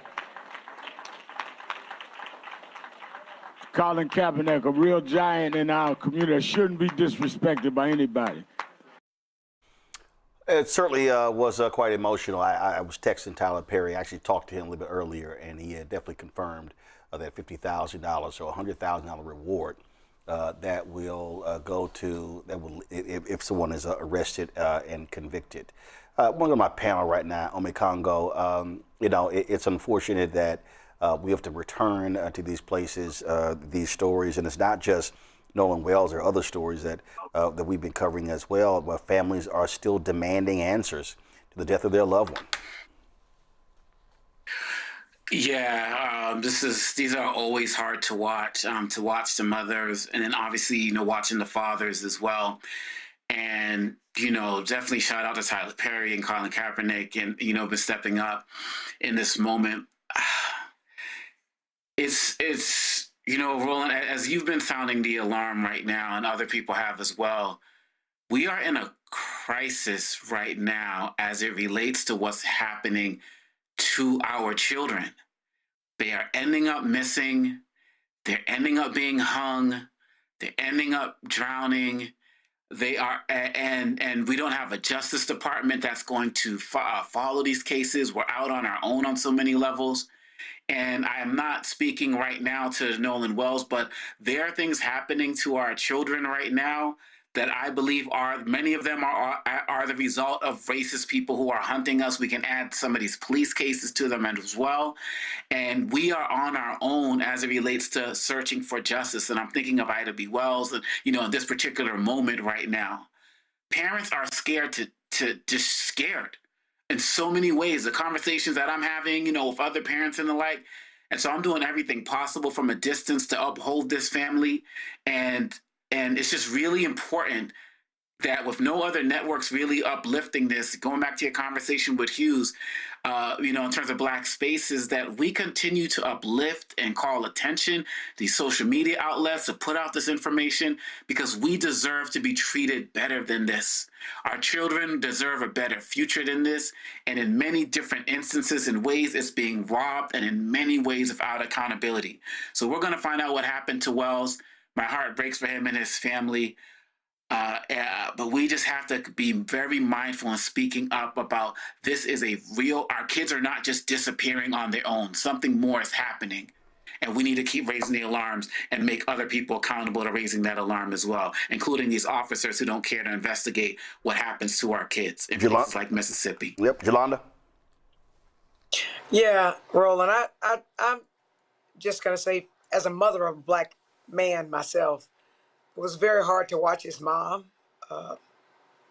talk about her baby, because it doesn't matter how big they get, how old they are our children. So I'm thankful that she was able to find some laughter in her sorrow, because sometimes your kids just do stuff and it makes you smile even in horrific times. So I hope that she and Nolan's father cling on to the good. But let me be clear about what's going on. This is not new, what happened to Nolan. And there were so many Black people that thought we made it. We had a Black president. There is no racism. There is racism, and our children are in danger, and we are in danger. And what I see with Nolan's case, it's almost like the Black people are almost coming together like we were during segregation, when we knew the only people that we could count on was ourselves to save ourselves. And to the people that sent that hate mail to his home, screw you, there's a special place in hell for you. But let me be clear to try to insinuate, because you have to go get a high-powered lawyer and legal team to investigate, because the police in Mississippi won't investigate. And the police in Mississippi are telling a narrative and speculating before they've investigated to protect the white prominent families, almost like the Murdaughs in South Carolina. They're trying to tell a story, and we're not stupid. We're not going for it. I want to thank Tyler Perry. I want to thank Reverend Sharpton for coming up with the $100,000, because I know that whoever was on Horn Island and they have information, they know the system is set up against them. They know it. And anything that we can do to help motivate them to have the courage to do what they need to do to make things right is admirable.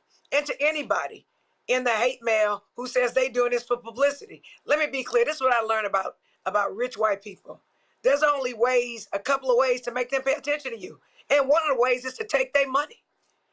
So they need to be sued. They need to be deposed, and all of their secrets need to come out during the court system. So that needs to happen. And perhaps, although I do not have trust at all in the criminal justice system in Mississippi as an over 30-year criminal defense lawyer, that they are going to do anything about it. So if we can't get them in the criminal justice system, because trust and believe, if them 3 kids had been Black, they'd already be under the jail and they'd already be convicted, that we may not have that justice. And with Trump in office and the Republicans, we're literally not going to have a federal investigation, because they don't care about Black kids coming up missing and murdered. So we need to do what we need to do. We need to go after them financially first. We need to ruin them. Yes, we do, because everybody can see what's going on in Mississippi. And so what I want for us to stop doing as Black people is repeating the narrative of the white people that is just about money. And we need to control the narrative, like we were talking about with Cathy Hughes. We need to tell these family stories. We need to uplift them. We need to embrace them. And we don't just need to do it with Nolan's family. We need to do it as a Black people in racist, anti-Black America. is what we need to do. And every single solitary time we see racism rear its evil, nasty, ugly head, we need to call it out like stink on shit, like a heat-seeking missile. And so I'm thankful that the Black community has embraced the Wells family. I'm thankful that I believe that Ben Crump and his legal team and everyone else, we're going to figure out what happened. And I'm a hope, wish, and pray that they end up getting convicted. But there's a special place in hell for all of them. And they don't deserve any peace and comfort and peace of mind until Nolan's family deserves peace and comfort and a peace of mind. All right. And I respectfully submit to you, that's not going to happen because Nolan is gone. All right. Let me quickly go to a break. I'll be right back. Roland Martin Unfiltered on the Black Star Network. All right, folks, let me tell you about Chapter. Now, if you're on Medicare or about to be, the system is not set up to work for you. Too much fine print, too many plans, and too many people making money off of your confusion. And look, we're used to this. We're no strangers to systems that don't have our best interests at heart. But we don't have to accept it when it comes to Medicare. That's why I'm telling you about Chapter. Their advisors are independent and honest. In fact, they're the only Medicare advisors that compare every plan nationwide. And they're focused on one thing: what works for you. If there's a better plan out there, they'll find it. If you're already in the right one, they'll tell you that too. There are no games. Just last year, people who switched with Chapter saved an average of $1,100. It's 20 minutes and a real person. It's completely free. My parents actually have already called. My mom sent me a text. Folks, give Chapter a call at 724-264-8281, 724-264-8281, and connect with someone you can trust. Folks, these are the kind of services that we need for our audience here at Roland Martin Unfiltered and the Black Star Network. So call Chapter right now, 724-264-8281. What's up, y'all? This is Wendell Haskins, a.k.a. Win Hogan at the original T-Golf Classic. And you know I watch Roland Martin Unfiltered.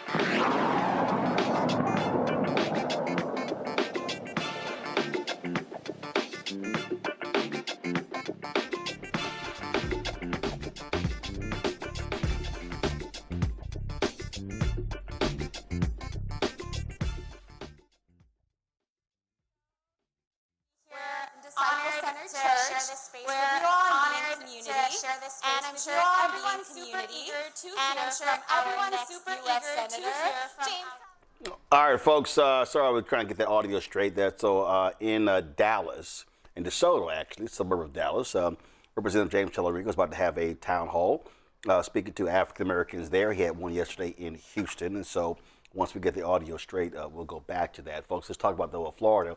A Florida police officer resigned after newly released body cam footage shows Melbourne police officers violently taking down a misidentified black teenager. On June 24th, Officer William Markle, one of 3 officers who detained 15-year-old Judah Everidge, claimed the teen was resisting arrest. Judah suffered a broken arm because of the incident. Well, the body camera footage tells a different story. Watch. Get him the tape. Get on the ground, bro. Flip over, bro. I know his mom. I'm sorry. I know his mom. I'm sorry. I know his mom. I'm sorry. I'm sorry. Yeah, we're gonna break it if you don't fucking stop resisting. I got it. Fuck, it's back there. It's there. Fuck. Okay. Hang tight. Relax. What's going on with your arm? Give us your other arm. Hold on. Let me get another cup. Hold on. Look at my arm. Where? Relax. Lay on your chest. Lay on your chest. Can I explain? No, you can't. Lay on your chest. I was just walking.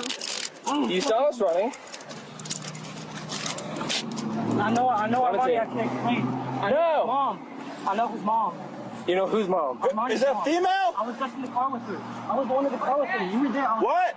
I was in Are you Armani? No. You're not Armani? No. I don't know what's going on. I was in the car. Why are you running from us? I'm not Go to running. that guy. You said there's somebody else. I was crossing the street. What's your name? Judah, Armani ran. I saw Armani run. I know his mom. I know Armani's mom. Stand by. We might have one outstanding. I know Armani's mom. I was in the car with her. With who? Somebody was talking to her. I was with Armani's mom. I was in the car with her. We're trying to figure that out. Stand by. And I was just walking home. She gave me. Where do you live at? I was dog sitting. Do you have ID? No. Okay. Why'd you start taking off running, man? I didn't. I was crossing the street. I was trying to cross the street, sir. Ow! You're good, bro. My fucking arm. What's wrong with your arm? I'm looking at you. You dislocated my arm. Where? I saw my arm dislocate. Oh, fuck. Where? Whatever. It was like, I don't know, but that shit hurt. Why are you running? I was just trying to cross the street. I'm sorry. But dude, that nigga got me. What the fuck? I didn't even do nothing. Oh, fuck. You good? No, I can't fully extend my arm. It's definitely popped out of place. Okay, we'll get it. Just hang, I got you. Huh? Would I just fully extend my arm? I'm not. Hold on. I'll get you medical. Just hang tight, all right? Get the fuck out of me. Bro, you literally flipped around. I'm just saying, can I help? Can I help quick? Oh, I'm sorry. You want to sit up or do you want to? Yeah, I just want to stand up. Just hang tight. Can I put my shoes on? Yeah, it's fine. Damn. Look. Kellen, do you got any allergies or any medical problems? Allergic to, well, like, are you talking like foods?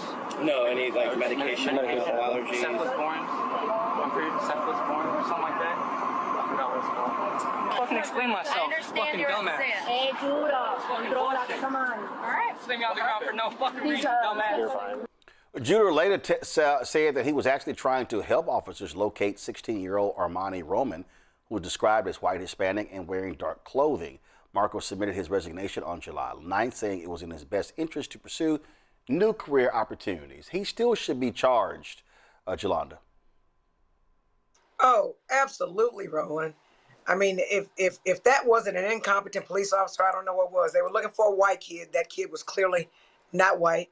He had the wrong description. He was wearing the wrong clothes. But they decided that a black kid would do. Yep. So my concern is that they let him make it. So he needs to be charged.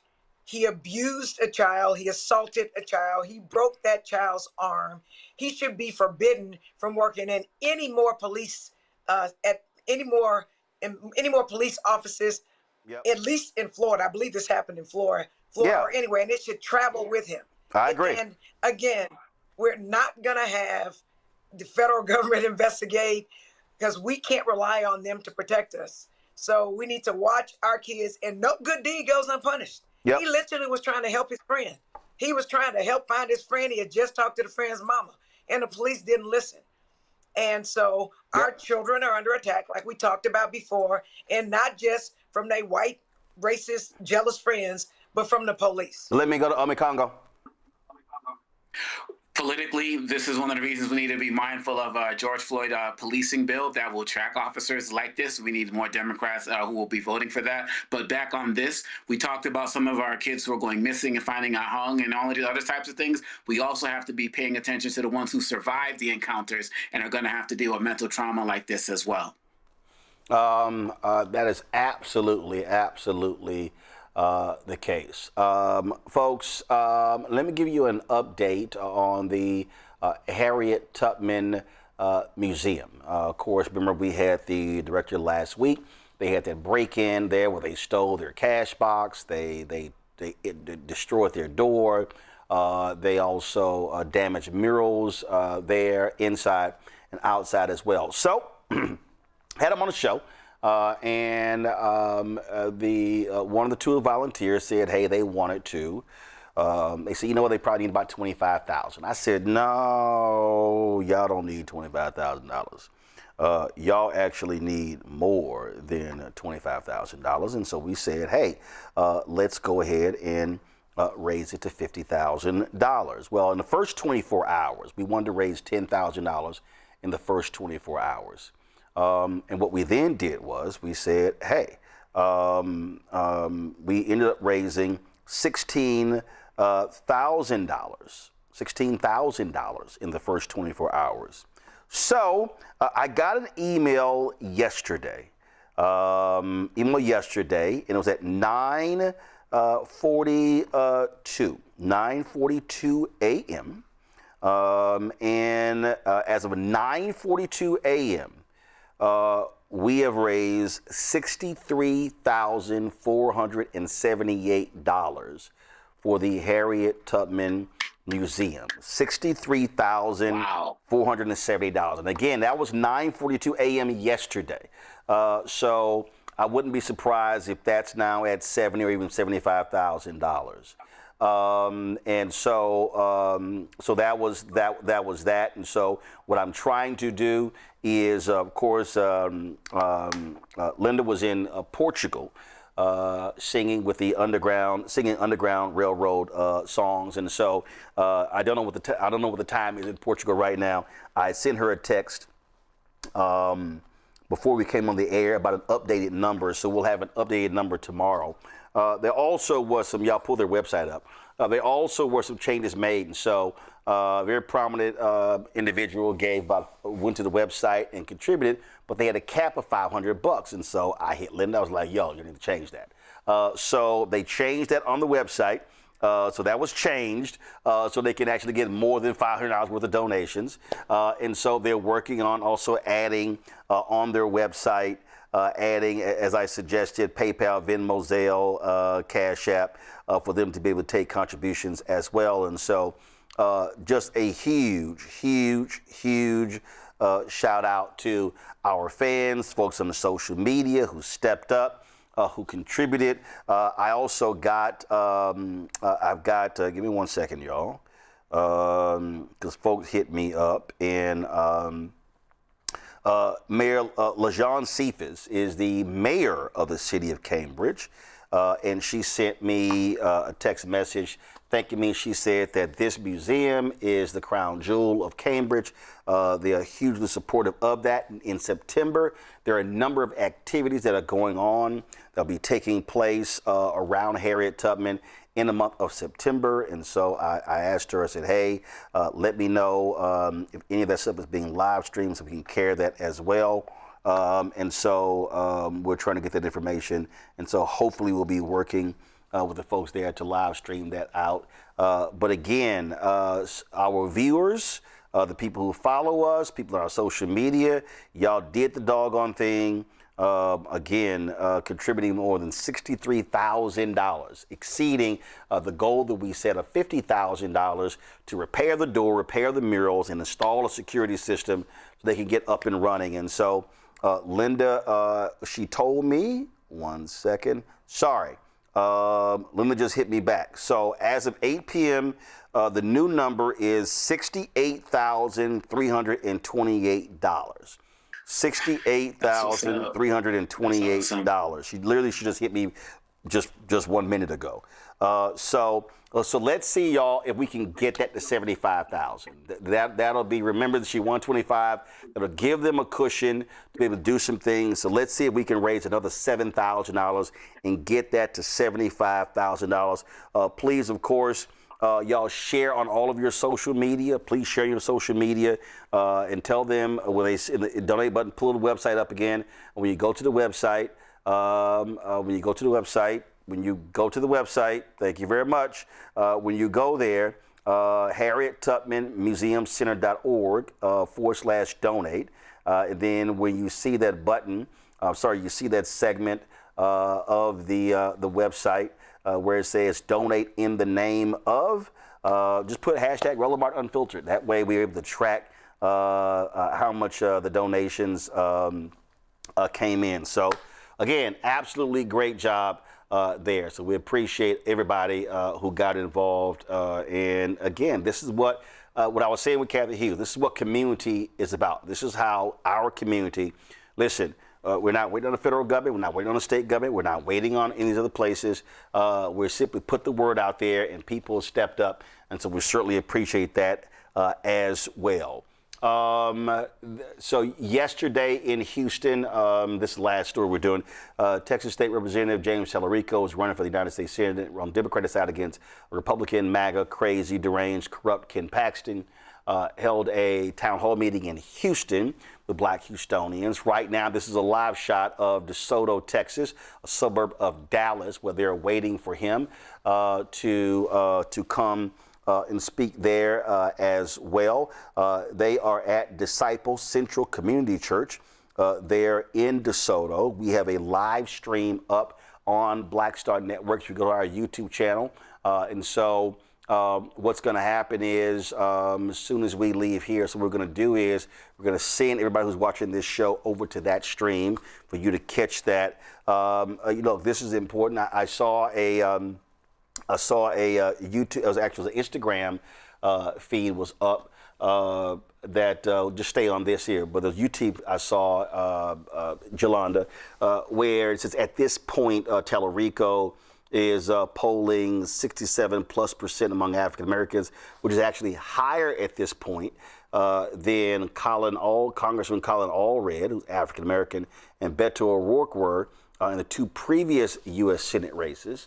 The reality is that Tallarico needs a huge black turnout. He's going to need a huge Latino turnout for white progressives as well. Texas is, you know, Republicans win control all statewide offices. People make the mistake, I dare say, when they say that Texas is a red state. I say, no, Texas is an unorganized and mobilized state. And so a lot of work has to be done to drive the black vote, and that means having a very aggressive strategy, an on-the-ground strategy to do so. Well, yes, it appears from this live feed that his campaign learned from what it did in Houston, because it had a whole bunch of white people. So the optics look better. The event yesterday didn't go so well for him in the black community. So I'm hopeful that he will do better today. I'm hopeful that they will spend less time campaigning and more time listening to black people share what issues they have, because, and his supporters again are now doing to black women who were at the Houston event, specifically Candace Weber and myself, what they did to Congresswoman Crockett, which is when we ask questions to find out what his issues are with the black community, they take it as an act of treason. And then they start trolling you and saying negative things about you. So I'm hopeful that he will keep his supporters in check and stop them from, or rebuke their caricatures of black people when all we're doing is asking questions about what you're doing in the black community. But he's going to need a lot more than 67% of black voters in Texas to get to win in November. Is just what it is. It's more like 85 or 90%. So he's got work to do. Now, the good thing is he maybe could do it if he decides to literally invest in the black community and our infrastructure and our media, like you, because I know that he's bought media with like Channel 13, ABC 13 here, because people tell me they sick of seeing his commercials with no black people in them. But I don't know, Roland, has he bought media buys from you? It's just a question. No, haven't. We have not had. Houston, right? We have not had any media buys from his campaign or any of the other U.S. Senate races happening, whether it's Georgia, North Carolina, Florida, Texas, Mississippi, Ohio, none of those races as well. Ome Congo. Well, first of all, it's foolish that people have not been buying ad time here. I don't watch a lot of interviews with Tallarico on some of these national networks. I only really watch his interviews when he comes on your show, because you know Texas, obviously, and he knows that you know Texas as well. And, you know, hearing Representative Jones talk about what's happening in Houston, you know, yesterday and the like, is very important for those of us who are tuning into this election and sharing all of our thoughts online, one way or the other, that we actually listen to people who are there. So I'm very interested in this live stream. I'm very interested in seeing what's going to happen. I'm very interested in continually hearing what you and Representative Jones and others who are there have to say, because people can't treat black folks like we're stupid. And people who are there, they are paying attention with a really keen eye and ear to really see what's going to come out of this. And again, this is something that's not going to be on any other network tonight. So this is an opportunity for many of us to really hear what he has to say, addressing our people, black people in a black space, clearly, which apparently didn't happen last night. Well, you had folks who were there yesterday. You had a number of things happening. Bottom line is this here. And I've said this here for numerous candidates, not just non-blacks. I've said this to black candidates. You cannot assume black people are going to vote for you. You have to have a ground game. You got to invest in black-owned media. You can't just assume folk are going to show up. You ain't going to win. And I said this directly to Colin Allred when he ran for the United States Senate. His campaign was horrible when it comes to black outreach. And so being black ain't enough. And so that's literally what has to happen. And so needs to see more of this. Let's see who this brother is speaking right now. Talking to James, and I'm going to do my little part and get out the way and pray because I know y'all came here tonight. I do want to thank James Tallarico's team. Can y'all give it up for his team? They do this every day, traveling on and off, came from Houston. So y'all can do better than that because it takes a lot.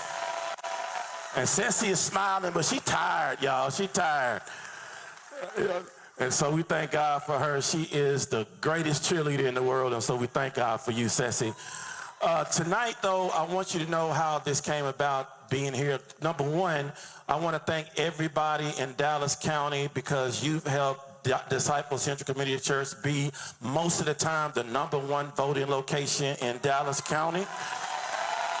Y'all got to give it up for yourself because we just host. Y'all the ones do the most. And that's one of the reasons why we have this here, because of you, because you've helped bring the light and shine the light on DeSoto and all the areas here in Southern Dallas County. Second thing I want to say is I have rules for what we use our church for, not just us, but our church does. And one of the things is if we're going to do something, we're going to do it right. And if we're going to do something, James and I have been talking actually since about October. And I want you to let you know, this brother is the real deal. All right? I ain't just saying that because it's blood bank. I'm in the house of the Lord. All right? I ain't got time to be lying to you. I believe in him. And here's the other thing I want you to know, what Ceci just said, because I just spoke with him before we came in. One of my rules was, I said, James, you can't come to this city and our city is not reflected in that sanctuary. And I want you to look around because this is what DeSoto, this is what Southern Dallas County looks. Can you give a hand for that? I want to say that. That's a rule. All right? It's just what it is. It is what it is. Second thing is you can't come to this town and then just speak to the people and the people don't get to ask questions to you. And so here's what we've committed to do. We committed that we're going to stay here, and I told him you can use this church until you get tired tonight answering questions. Because you came here to ask questions, didn't you? So he says right before this, hey, we're going to do that. So I want you to know this is not just some powwow rally. The brother is going to be asking your questions. Make sure you come with good questions. Now, here's the other thing. I want to make sure we are respectful in this place tonight. The reason is we do weddings in this place and we do funerals. We believe your healing can take place. We'll get you out of here. We're going to pray for you on the way out. We got to pray for, but we're going to be respectful. Everybody look at somebody and say, be respectful. I know you can get frustrated, all that good stuff, but make sure that you're respectful because it takes a lot to do this, and we know you got a lot to say, but we got a long time before we get to November. It's short, but it's long. So if you don't get your question answered tonight, guess what?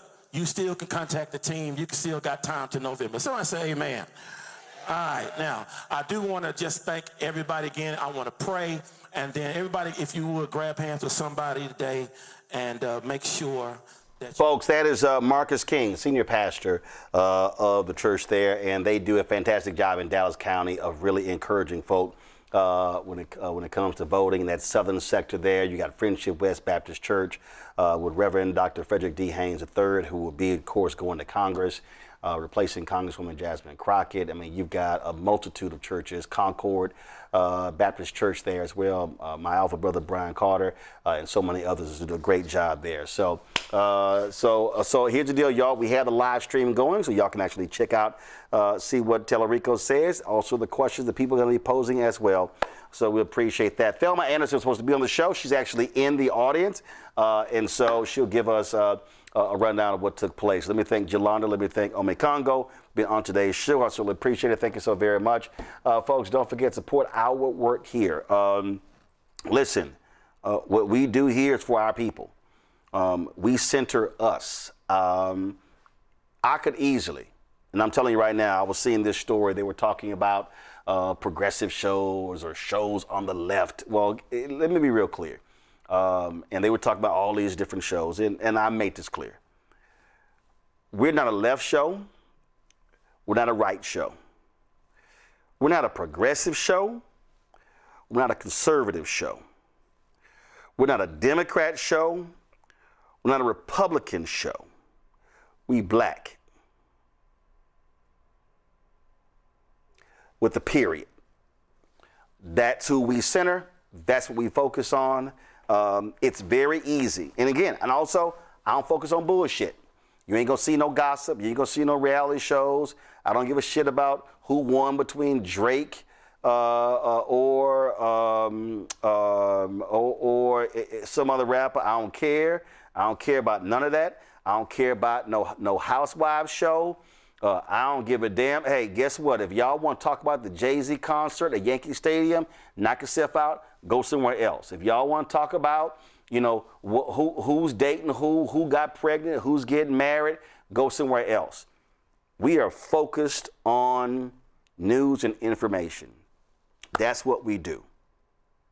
And I know we sacrificing. I could easily, I look at the numbers. Oh, we could easily have hundreds of thousands. I mean, we could have, 20, 30,000 people tuning in live. If I was talking about some other stuff, that ain't what we do. We center black folks. We center our issues, our people, and that's what we do. That's what we always gonna do. And so your support is critical for us in doing that. So please support us. Cash App, join our Bring the Funk fan club.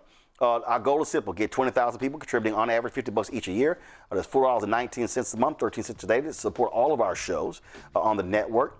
That raises $1 million to offset our costs, which are $195,000 per month, y'all. All this stuff is real. The studio, the live streaming equipment. Y'all need to understand, you may have Wi-Fi internet at your house right now. Guess what? The fiber that we use costs us almost $2,500 a month. It costs us $30,000, just the internet that we use to ensure the type of signal that you get. That's just alone. The app, the Black Star Network app, that's $125,000 by itself. Associated Press for live feeds and stuff like that, that's $175,000 by itself. Live View, when we're out there live and we got our equipment, we got 3 Live Views. It's the top of the line. We have 2 Live View 800s and a Live View 900. That's top of the line. It's the same streaming equipment ABC, NBC, CBS got. Y'all, guess what? That cost us upwards of $200,000 every single year. So I just outlined for you right there 4 different things where the cost approaches $750,000. We ain't even got the staff and travel. And so to do this work, it's real. And the costs are real. So your support is absolutely critically important. Cash App, use a Stripe QR code. That's for credit cards as well. If you're listening, go to blackstarnetwork.com for ways to give. Checks and money order, make it payable to Roland Martin Unfiltered, P.O. Box 57196, Washington, D.C. 20037-0196. PayPal's R Martin Unfiltered, Venmo RM Unfiltered, Zelle Roland at RolandSMartin.com, Roland at RolandMartinUnfiltered.com. Download the Black Star Network app. Apple phone, Android phone, Apple TV, Android TV, Amazon Fire TV, Roku, Samsung Smart TV. You want to get our Roland Martin Unfiltered Black Star Network swag, just simply go to shopblackstarnetwork.com. You also get our American 250 shirts. We got some fantastic shirts with quotes of Paul Robeson, James Baldwin, Bob Moses, Harry Belafonte, and others. And so, yes, I'm adding some quotes from some sisters. We're working on that as we speak. Mugs, hats, T-shirts, all that good stuff you got there. Also, all the products that you see right here in our studio, every single one of these products is a Black-owned company. And so we have all these companies that are on our website, fantastic products. When you buy from shopblackstarnetwork.com, you buy from them. we also get a piece of that. So this supports this show as well. I told y'all the costs are real for the work that we do. And so that's why we do what we do. And so, again, go to shopblackstarnetwork.com. The app fan base, download the app there. Follow me at Roland S. Martin. And also, if y'all on YouTube, y'all should be hitting the doggone like button. Y'all be messing around, commenting all day, but y'all don't hit that like button. How many likes we got? Okay? We should easily be at 1,500, so y'all should hurry up. And don't forget, go to HarrietTubmanMuseumCenter.org. HarrietTubmanMuseumCenter.org /donate. Let's hit 75,000, okay? And then to really position them and set them up. So go to HarrietTubmanMuseumCenter.org /donate. All right. Also, I'm rocking interdenominational center. You can see me right here. This is, of course, the Interdenominational Theological Center on the campus of Morehouse. It is right there in Atlanta. This was their 60th anniversary shirt in 2018 they gave me. So that was 7 years ago. So I want to give them a shout out, rocking their shirt today on Roland Martin Unfiltered. All right, y'all. Tune in tomorrow. You'll see who I'm wearing tomorrow. Maybe it's Norfolk State tomorrow. I don't know. Norfolk State, could be Howard. We'll figure it out. But they're awesome schools. So you know what? Let me go ahead and say this right now. I'm trying to think. So University of Virginia Lynchburg, y'all need to send me some gear. I ran one of y'all board members. I gave the commencement there so I can rock it on the shirt. I need to send Rosalind Artist a text, Benedict. I need some of their gear so I can rock on the shirt. Y'all know I only rock gear of HBCUs that I have been to, done shows from there, spoken there, done commencements, and so that's what I do. And also, we didn't mention it today, William Lomax, my frat brother, is stepping down, retiring as head of the United Negro College Fund. We'll be having him on the show talking about that as well. So, and Prairie View and Texas Southern University, y'all need to send me some gear as well. Y'all hometown, what up? So again, if you have not seen me in your HBCU, either they didn't send some gear or y'all ain't invited, brother. I'm only gonna wear gear that I get invited to. All right, y'all, that's it. I'll see y'all tomorrow right here, Roland Martin Unfiltered on the Black Star Network.